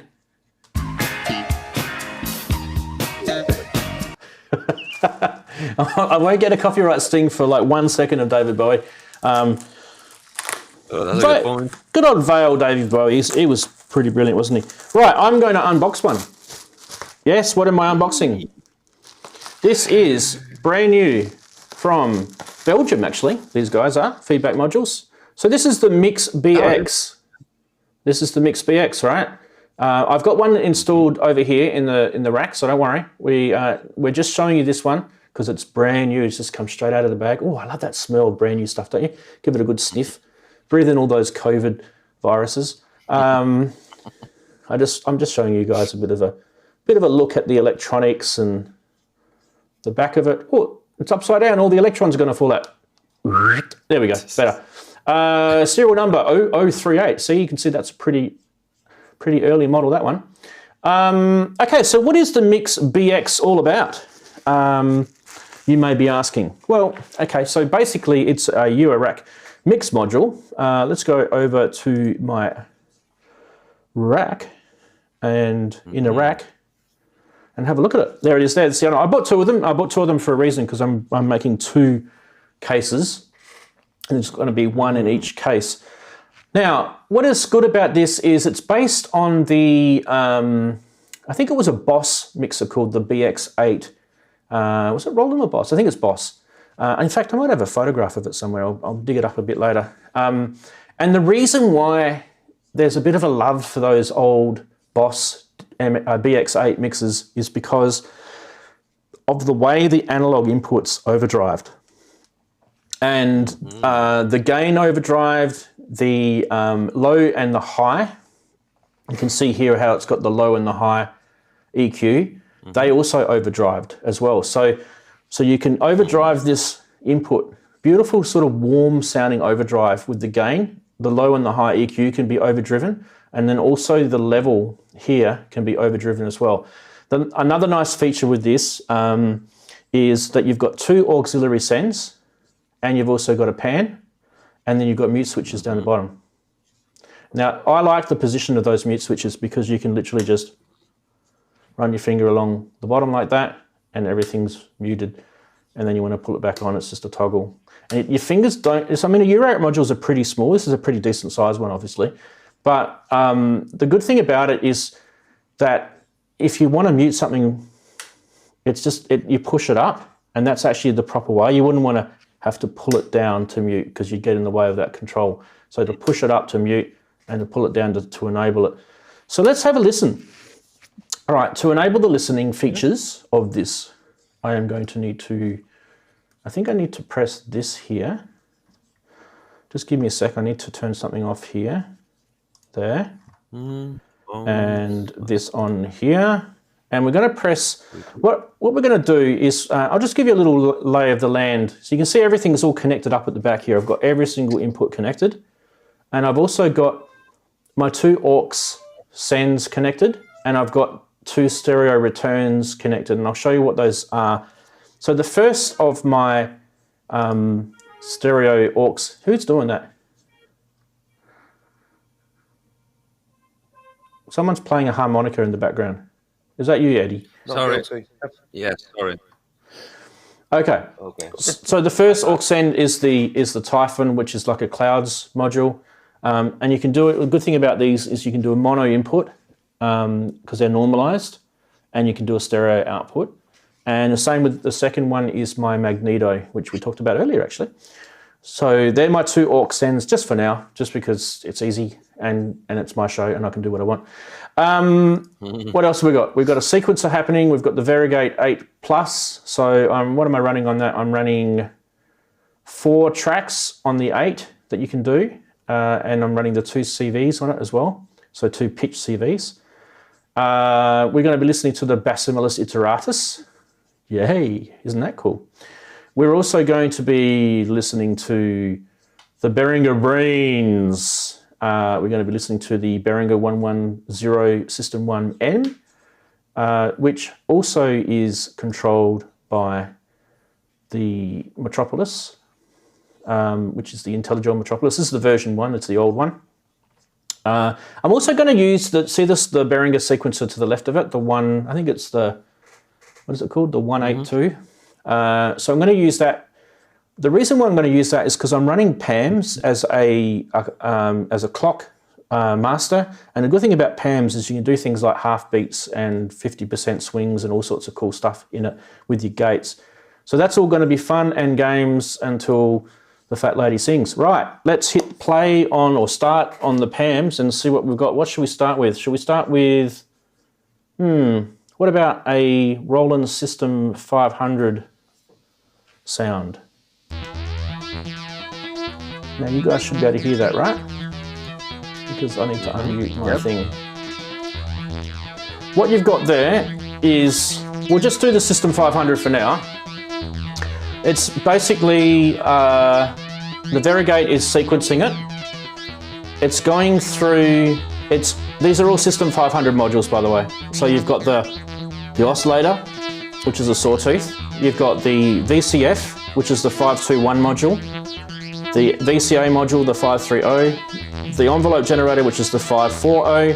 And I'm also using the audio delay, which is giving you that flanger sort of sound. And that's the 572 module. So I can turn that off. This gives it a bit of craziness. Right, let's overdrive this. So we'll turn this down a bit because I'm going to turn the gain up.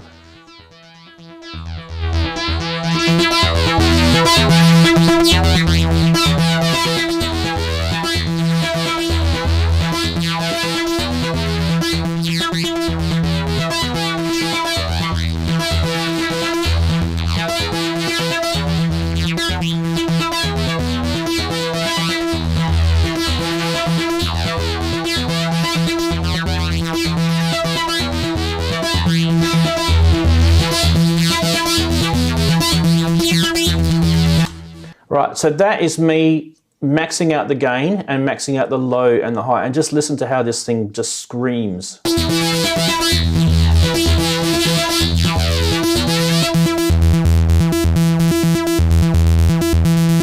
I'll just turn the modulation, the chorus effect off so you can hear the clean sawtooth sound.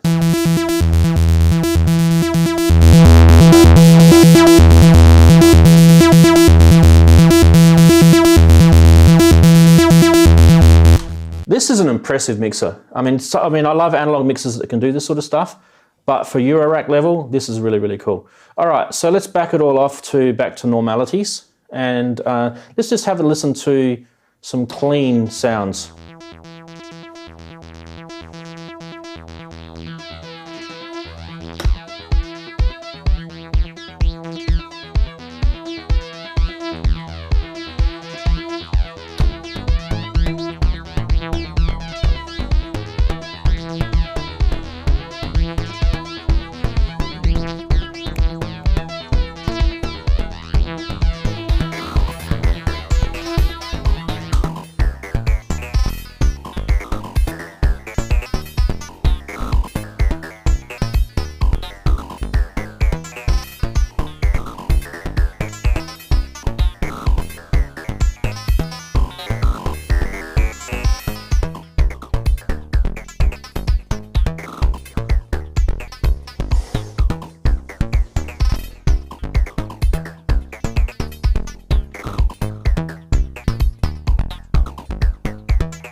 There you go. It's a bit of a show of the Mix BX. What do you guys think of that?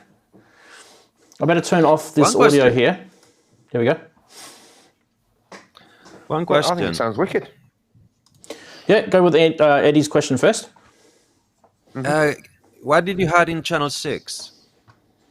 Channel 6 is the Bassimus Iteratus, which is... awesome.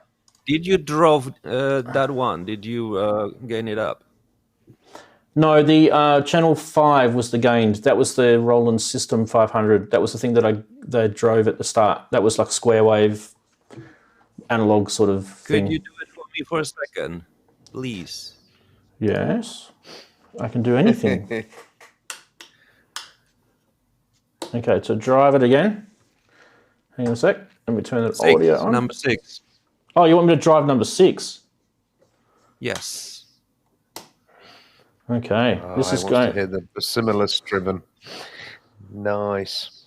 This is going to really crap your ears. Hurt. Excellent. Crap your ears. A little late for that, in my case.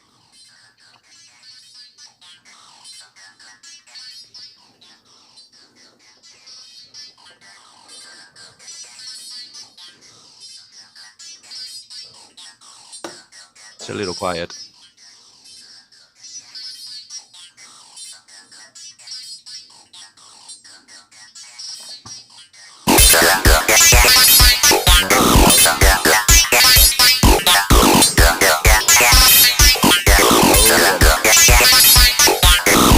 Thank you. Nice. How's that? Rock and roll. How's Nasty. how's that for driving and just the mixer? So Yeah. So Wicked. Really Andy, nice. your reaction. I need to turn off my input for a sec. Yep. My reaction. Well, I think it's really great. I mean, I was very interested in this anyway when we showed it a number of months ago. But like you said, it wasn't available. That's why I went for the Tesseract system. Which, The Tesseract, yeah. I mean, yep. the Tesseract one here. I mean, I've essentially got 12 inputs there. I've got 4 mono and 4 stereo, and I can keep expanding it. But I haven't actually tried to overdrive the channels and things like that. One thing I did notice from the what they call feedback modular website was wow, that's a noisy keyboard, Rans. Sorry.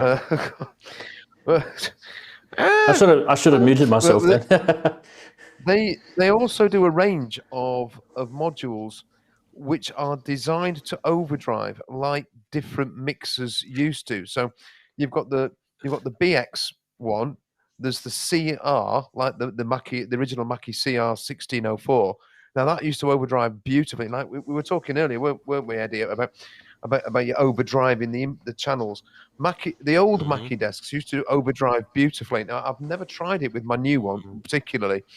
But I used to overdrive the channels on my old Mackie a lot, so I'm really quite interested in those. And they're not that expensive. They're only about 60 or 70 euros.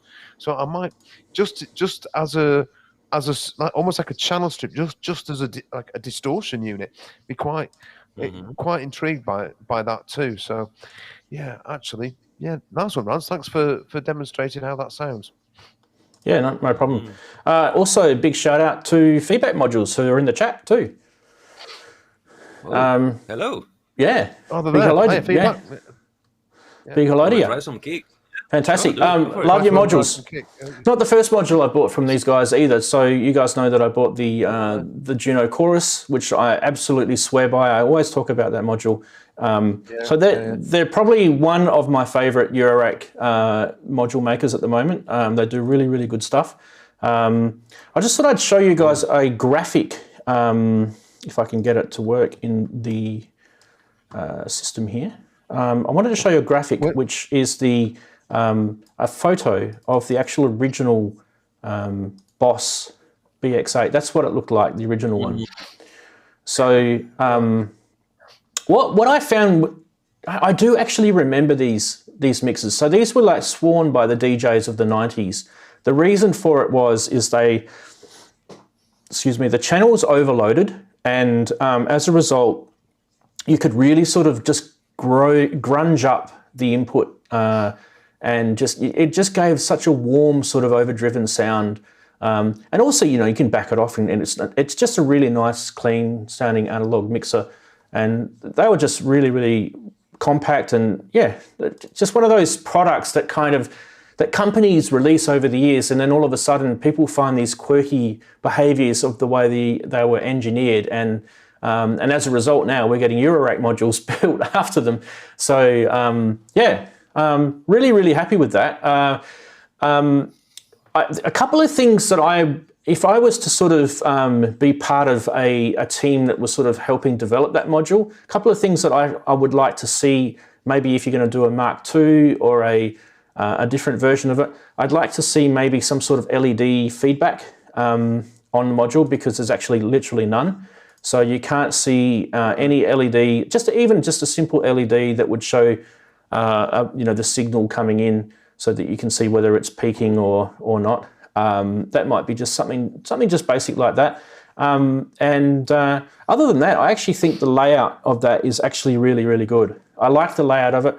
Yes, you do get your big fat fingers get stuck in the way, but what other Eurorack modules has that disease? All of them do. I love the fact that the sends and the returns on the right-hand side, where all the master out, you've got the separate phones control here, which is really, really good. And the returns, I should say, are stereo returns as well. And they're all 3.5 millimeter. So yeah, beautiful, beautiful, beautiful. Good stuff. All right, let's have a look what the chatties have got to say. Fantastic.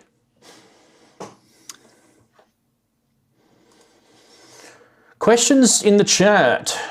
Oh, bleed. Okay. Does the mixer bleed at all? I didn't hear it bleed. No. So it's interesting. That's a really good question. One thing I've noticed lately with my setup is that the Behringer 88, 8200 ADAT modules bleed. They bleed. And you can get, but it's not an issue when you're playing with digital. So it's okay. Yeah, only when you but it's like, honestly, it's not an issue. It bleeds in certain circumstances. So no, I haven't noticed it bleed at all, which is a good thing. It's awesome. Yeah. Mac also asked me that question about the Tesseract modules as well, and I haven't heard bleed on those either. At least, I mean, with mixers, it's something that can like develop over time as it gets a bit gunky inside and stuff. But I'd not noticed it, and hopefully, I mean, like Ranzee, you've just said you've tried it. They're new out the box, so hopefully any bleed will be pretty minimal. Hopefully. Yeah. Look, I mean, I've chucked the gain up on every single input, and well, that also doesn't help, does it? one of the things. So one of the things I did this in. So if you guys ever wonder what I do during the week, I chat quite profusely in a thing called Discord, which I will give you a link to there. So if you do want to sort of continue the chat during the week, there's the Discord server link, and Eddie's one that jumps in there quite a bit. So we chat in Discord, and one of the things I did in Discord was I put square wave through, just a very, very simple square wave through each of the inputs, and gained it right up, EQ'd it right up, so max gain on the low, max gain on the high, pushed the volume all the way up. And I mean, this thing just distorted like you wouldn't believe, but it held its game, and that is actually a really, really cool thing about it. And just, as feedback modules is mentioned in the chat just now, just remember that this thing is powered off of a eurorack it's a bus good point power. now.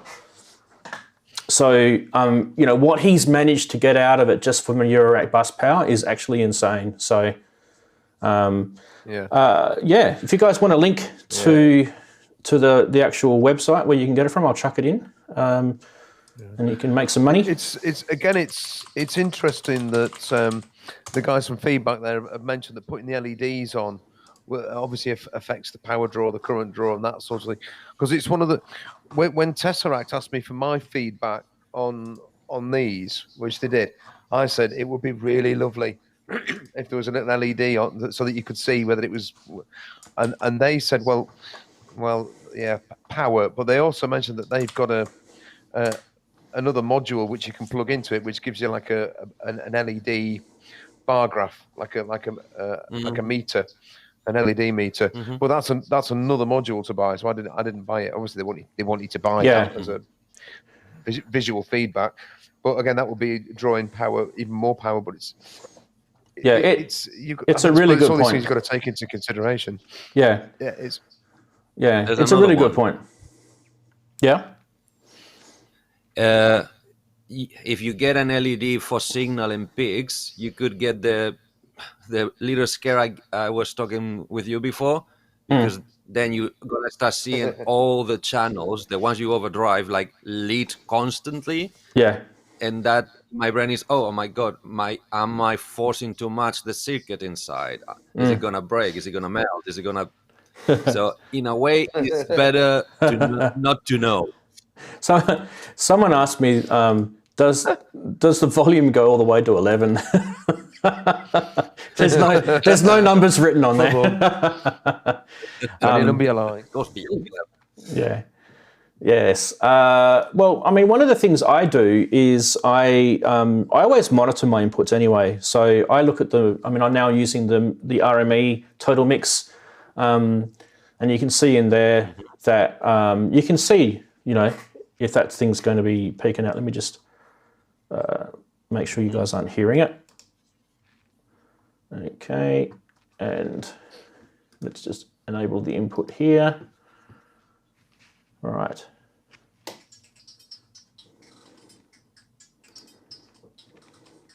So you can see it playing ball there, and if I drive that, okay, still safe. So you can see it. It's you can see everything you need through the interface. So you don't really need these things. But that was, look, I mean, if I had to find a criticism, there wasn't any criticism. I just thought, it'd be nice to have some flashing lights. But that's just me. I love flashing lights. Yeah. I'm with you, and for travel testing to see if there's actually signal coming in. Yes, I'm with you. Yeah. It's a really, really good price too. I think he's selling them for about 250 euros at the moment. Which when you think about it, it's technically, what is it? Technically, it's an 8-channel mixer, really, isn't it? Because you've got the 2 aux that you can feed back through the returns. So technically, it's an 8-channel mixer. You can make use of those. Stereo returns. They're stereo returns, yeah. Yeah. Well, yeah. That's 10 then. 6 well, plus 10, 4 yeah. 10. Well, one feed out and 2 feeds in. But it's actually really, really handy having that stereo return because, I mean, like I said, I'm using the Magneto and I'm using the clouds on that. And I'm sending that a mono input, and those 2 modules are sending back a stereo return, and it just really just pops the mix. One of the things I love about eurorack is being able to sort of route things through effects, but not having to burn inputs on your VCAs or your mixers, and having aux sends and returns is big. It's big. Yeah, it's a huge thing for me. I mean, godsend. Yeah, absolute necessity. I don't know why others don't do it. Yeah. I mean, it's just such an obvious thing to want to do. You've got this. I mean, like I've got the Z5000. They're lovely effects unit. Why would I want to use it on just one thing? Yeah. Exactly. I can use it. I can just put just send anything, any input. Just send a bit. We're old fashioned. That's what we are. We are. We are. Yeah. So look, there's only so much you can do playing around with these mixers. You really just. It's not a sound sort of test. It's more just let's see what the mixer can do. Let's have a listen to, and so I showed panning, I showed overdriving, I showed the EQs, I showed the muting. So I mean that's pretty much it. The aux sends and returns. They're all the features of it. So other than that, one more thing I would say about this is the build quality. I did mention it briefly. I'm just trying to get my mouse to work. Here we go. Look, feedback modules as a company build really, really good quality modules, and they're actually really quite competitively priced. I actually think they're probably underpriced for what they are. Every single part in this thing is really, really high end. I can't sort of say anything better than that. Obviously, I haven't had this for long, so I don't know how long it's going to last me, but I've had the Juno 106 chorus module now for quite some time, and it's got the same components in it as this.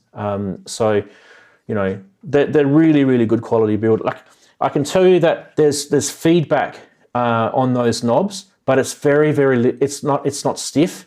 So I can just really just you can see I'm not touching that at all, and I can just. It's just so nice. It doesn't glide either. It has enough feedback on it for you to just move as you need it, but it's loose enough for you to give it a quick spin as well. All of these little pots, they're really hard to knock, right? So don't be worried about getting your fingers in there. Because they're smooth, you can't accidentally knock them, which I think is a really good design choice, because they're the ones you don't want to knock. Even if I'm just running my fingers, you're not actually knocking. But when you do grab them, there's actually quite a lot of resistance on that, and that means you can get quite a precision spot to it. There's quite a bit of resistance on those little ones there. So for me, this one needs to be loose, and these ones need to be tight, and that's the perfect thing. I love the toggle switches. I'm pretty old school with that sort of stuff, but I do love toggle switches. And the other thing too is the gain is a really, really tiny. You can see the height of these smaller knobs here, and then you can see the gain at the back. They're actually quite low down. And you don't want your gain to be, they're a set and forget thing. So they're once you set your channel up, you don't want to be accidentally bumping that or getting in the way. So that's why. So I think all the design choices he's made on this is actually spot on. It's really, really nicely laid out. All right. And it sounds very, very nice. Yeah. That overdrive is really sweet. That whole warm sound out of that mixer, I mean, you can just dial it back and it will just be pure and clean. I will admit, I was getting some noise, but that noise was actually the clouds or the Typhoon module. So if you did hear a hiss through that demo, it wasn't the mixer, it was the Typhoon module. All the clouds modules do that. They just have a bit of a digital hiss in them, which is annoying. Ground loop? Digital ground loop? No. I don't get ground loop anymore with my setup, so it's definitely not that. Yeah, all sorted. Right. I think we're done with the Mix BX. So yeah, any questions about that? You can. Is there a click with the toggle switches? Okay, so there's a click. There's a click that you can hear. If you guys be quiet, you'll hear it. Yeah. Right. But there's not an audio click through the mixer. So you won't hear it click on and click off. So if I was to run like a so it's a silent switch. It's a silent switch, yeah. So let's try something here.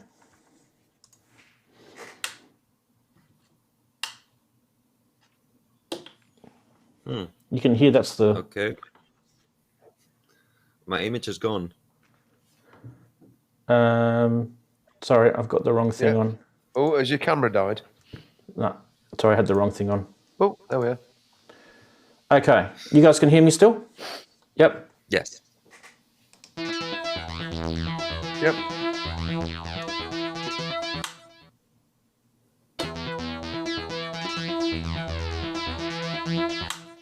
So there's no audible click. If I turn the VCA on this thing.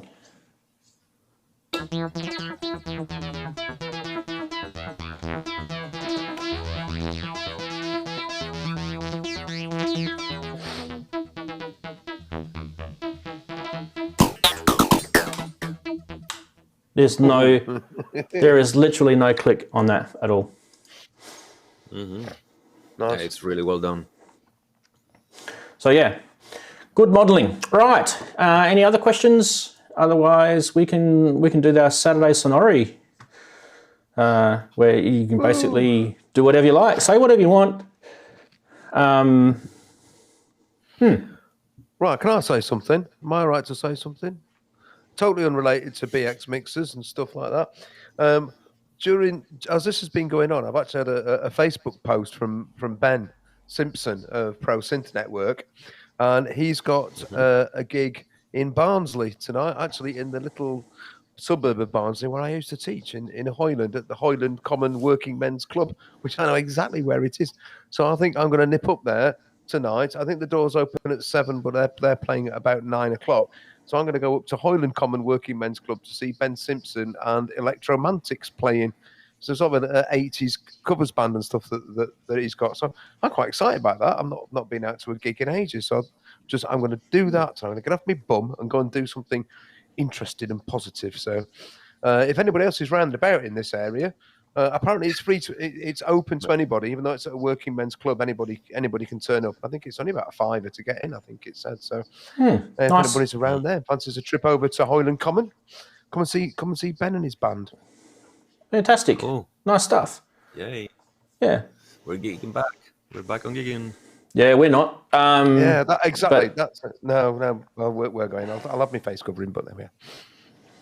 Yeah, where I live, you can go to pubs and clubs and all that sort of stuff, but we can't get anyone in from anywhere else. So it's basically only local there's only local people here. Nothing wrong with the local people here. They're awesome. But if you want a tour, if there's an Australian rock band that tours around Australia, they can't come here. To some degrees they can, but it's like 2 weeks. It's a pain in the ass for them. So, yeah, I'm really just it's one of those things that you're just hoping that the future is going to get better. Yeah. Well, it was interesting. I was listening to the radio. You guys in the UK have got a new drug out now that pretty much treats the symptoms of COVID when you actually do get it. So I don't know. I don't think it's out yet. I don't. Yeah, I was going to say I don't know if it's trials. Yeah, I don't know how far away it's going to be before you get it, I should say. So we've actually bought something like 300,000 packets of those things. So when they become available, we'll be getting them down here. So look, when you're thinking about it from the time that started to, getting vaccinations that's, helped to now getting to the point where if we do get it, it'll just be, hopefully in the future it'll be like buying a packet of Codral and we can just soldier on. Sorry for the bad pun. Hopefully that would be the ideal. Yeah. That would be the ideal. Eventually there's got to come a point. Yeah, Eddie? Right. Let me just point out this comment by As Your Head. Do another recognize the synth. Wink. It's right on top of your screen. By As Your Head. Oh, okay. I don't know what he means by that. I mean, we are going to do another one, but not today. Has he sent one? Is that it? Not to me. But you can. So if you do want to send, because Eddie's, I mean, it's a hard act to follow. Eddie's just done a brilliant job. The first two of them have been so good. You just do exactly what Eddie did. Like you do a video that is less than a minute. All the information is in the Discord channel, by the way. It's pinned at the start of the Discord. So all you have to do is a video less than a minute. Eddie, just one sec, and obscurely show the synth somehow, and be as absolutely nutty as you can with not showing much of the synth at all, because that's the whole point. We have to use our ears to try and identify it, and then make sure you're not running it through any outboard effects. It's got to be purely the direct output of that synth. So if it has effects inside it, that is completely allowed because that is part of the synth. So Eddie? No, I mean, don't do it as I did, because I'm still fighting the right illumination. The distortion in the video is totally accidental. It's not on purpose. You don't want to make it too easy, Eddie. No, don't make it too easy. Bert said, Azio Head. I do it as easy as I can, and they still don't get it. Guys. Azio Head has said, he said the eurorack bit was done. Just improv, recognize the synth, pick on your synths with the, yeah, we could, but I'm not going to. The good thing about that segment is you guys can send something in. It's interactive. It's from you guys out there. That's kind of, I mean, I could run those segments here.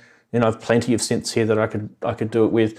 And if I do run out of ones to show, that's what I'll be doing. But I'm hoping that you guys will send them in. Yeah, send them in, because what's out there in the big wide world, who knows what you guys have got?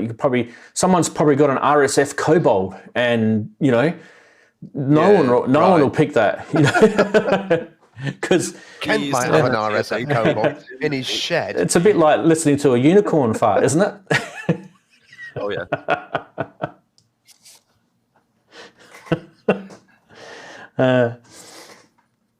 Come back next week, yes. Bert, you can do one. You've got your gear. I know what you've got. You can send one in. No one will know what it is until someone goes, "Oh, I recognise that slight bit of logo on the corner."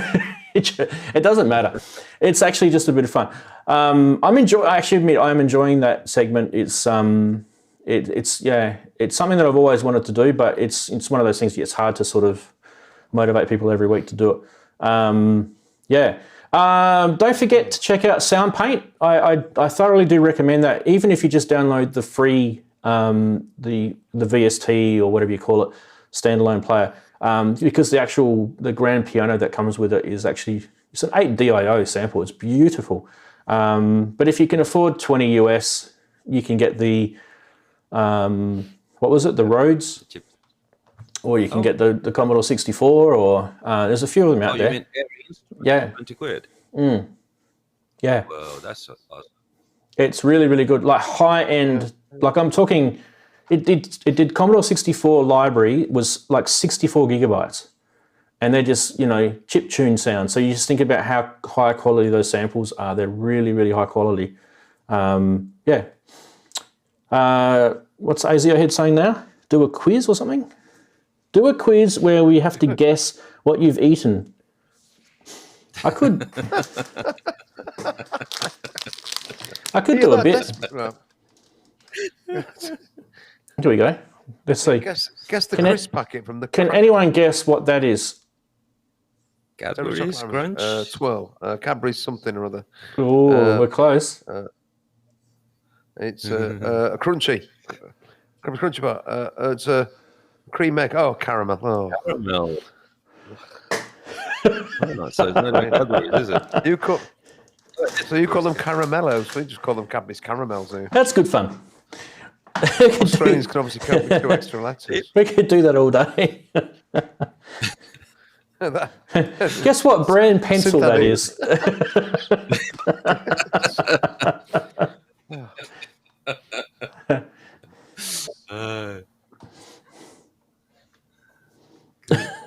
Somebody's leaving. I'm still I here. haven't really had any rare ones though. They don't need to be rare. I have the rare ones because those are the only ones I can afford. Look, if you've got a synth that is so run of the mill that everyone's probably got one, like I'm just trying to think, like I don't know, like a mini log or something. If you've got something like that, then it is up to you to come up with some sort of bizarre sound out of it that will just throw everybody. See, that's the cool thing about this segment. It can be a real run-of-the-mill synth. Like, I mean, you look at Eddie's thing today. He just used the demo thing on that sound canvas, and he had everyone like scratching their head. They all kind of knew it was something to do with sound canvas, but he still had everyone scratching their head. So there you go. I learned the copyright lesson last time. Yeah, it did. Yes. Sorry about that. Only because we talked about filter sweeps like a few months ago. We talked that filter sweep thing that we did, and Andy was big on that. It actually started with Starsky Carr, and he actually just got another one the other day. So he's still copping them. Yeah. So I just think this is ridiculous that people are getting filter sweeps. Copyright claims. Like absolutely ridiculous. Back in the day, we did that. I did that comment of another channel. It got flagged and demonetized and probably banned because he played an E chord with distortion on a guitar, and he got banned by AC/DC because he played an E chord. Yeah. Because did AC/DC really ban them, or is it just the algorithms? It's just the algorithms. It's someone the people behind the label behind AC/DC who holds the rights is telling, this you're infringing AC/DC copyright because you played scared of one of them songs. Yes, of course. Every single AC/DC song has an E chord inside. We should all release an album, commercially release an album, and just have really stupid things on there like filter sweeps, E chords, just like things that you can do on every single instrument, fart sounds, whatever, and just release it, and then you'll be earning the megabytes from all the copyrights things. Right, let's do a guess the synth thing. Right, ready? Okay. If we want to, because I can't play it. But I can hold it up, and you could try and guess. I don't like. Can you guess what it is? If I just do that, can anybody guess what it is? Can you guess what it is? Can you guess what it is yet? Can anybody guess what it is? Yes. Right. What? Shall I just sort of turn it a little bit more like that? If I do right, there you go. That's as much as you get. And anybody? No, it's not my base station because Kent's got that. Okay. It's related to something that we've actually already seen today. Senshin says 404. Ooh. No, it's not the MS404. That Dupfer. No. Oh, it's not a multi-effects. No, it's not. It's a synth. It's a synth. Emu Rompler. It's not an Emu Rompler, Asio. Don't be daft. The problem is, Andy, is we can't hear it. Actually, it's really not that easy. True. It's really not that easy when we can't hear it. Okay, I'll turn it a bit more then, like that. There you go. Any more guesses? Now, actually, Kverdenker, you're not far off. Yeah, I think Lars is quite close with that one. QRDNK, Kverdenker. For 3. You're in the right ballpark. You're in the right ballpark. Turn it a bit more. Turn it a bit more. Turn it a bit more. Does that help? Doesn't help me. And Wagyu, ooh, lovely big knobs. Be careful, you'll get banned saying things like that.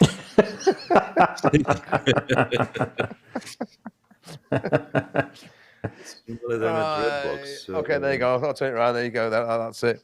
It's that old crappy thing. There you go. It's the Fat Freebase 383. There you go. Which way? That way. Is that monophonic? Oh yeah. It's a 303 voice basically. So you should, Andy, you shouldn't have shown that, because what you should have done is actually played the audio. Yeah. We would have been guessing for years. If it makes it. Yeah, I don't even know if it makes a noise. I've not switched it on in 20 years. You never know. Just plug it. But actually, the thing is that MAM. I've never even heard of that synth. MAM. Well, you know that little box that Daren's got, the one that we showed in the price watch. The MAM. That is the stuff inside there is the same thing. It's the same company, but they went on to do. Oh, okay. That's a great little synth. That the little MAM MB33. I like it. Yeah. I've always actually wanted to get one. I mean, piece of crap that down there. Although having said that, Yoad Nevo from who's on Sonic State, he's got one of those in his rack. I've noticed that before because it's very distinctive because of its colour. Yes. Right. Well, Nick, don't show any more synths, Andy, like that, because honestly, you'd have a treasure trove of doing name that synth. Honestly, we would have been guessing forever. I think that is a very quirky sort of one, and that's the thing. It doesn't, as long as it's something that isn't, I guess we can't really sort of do homemade synths because no one will ever guess it, right? You've got to have something that's commercially available to make it sort of fair. And something that can be Googled. Yeah, but that's what they were doing. That's what they were doing today. They were like, honestly, Eddie, get it. Eddie, they were googling their little fingers off until they bled. They couldn't work out which Roland sound canvas it was. They're like, which sound canvas? Yeah, because mine is not the fancy one. Was the cheap version that I think they released like for guitar players or something. Like I think it was the desktop they developed. Because that one is not a rack unit. It was a good one. Like the other ones. It was definitely a good one, and I just burped. Okay, I'm gonna have to wrap the show up because it's been a couple of hours, and it's my bedtime. I've got to go to bed before I turn into a pumpkin. It's been awesome having you guys on, as it is every week. Big thank you to Andy, as always. Andy, thanks for your tireless showing up and everything. Eddie, awesome video. Excellent having you on the show. Last minute too. Nice of you to jump on last minute. And also big thank you to all of you guys in the chat and ladies as well. Always nice to have and see you guys every week. It's honestly my favourite part of the week, coming on here and seeing all you guys and having fun with you. I do think in the next couple of weeks we'll probably see if we can organise some sort of track where we can collaborate or make an album together or something. It's something that we talked about a couple of weeks ago. We'll try and do that soon. I have to just kind of have a think about how to make it sort of a little bit more unique than it just being us jamming or having a track or something. So we'll see if we can add some sort of uniqueness to it. But on I might next week. I might start the show a week earlier, an hour earlier. But I will still advertise it at 2 p.m. UK time. So if you just happen to be on, I'll probably stream earlier. So we'll do kind of like a big, long, extended version of the pre-show. We'll see how we go. That's kind of what I'm thinking at this stage because. Do you mean if you want us on? You mean you want us there at? No, you can. To 1.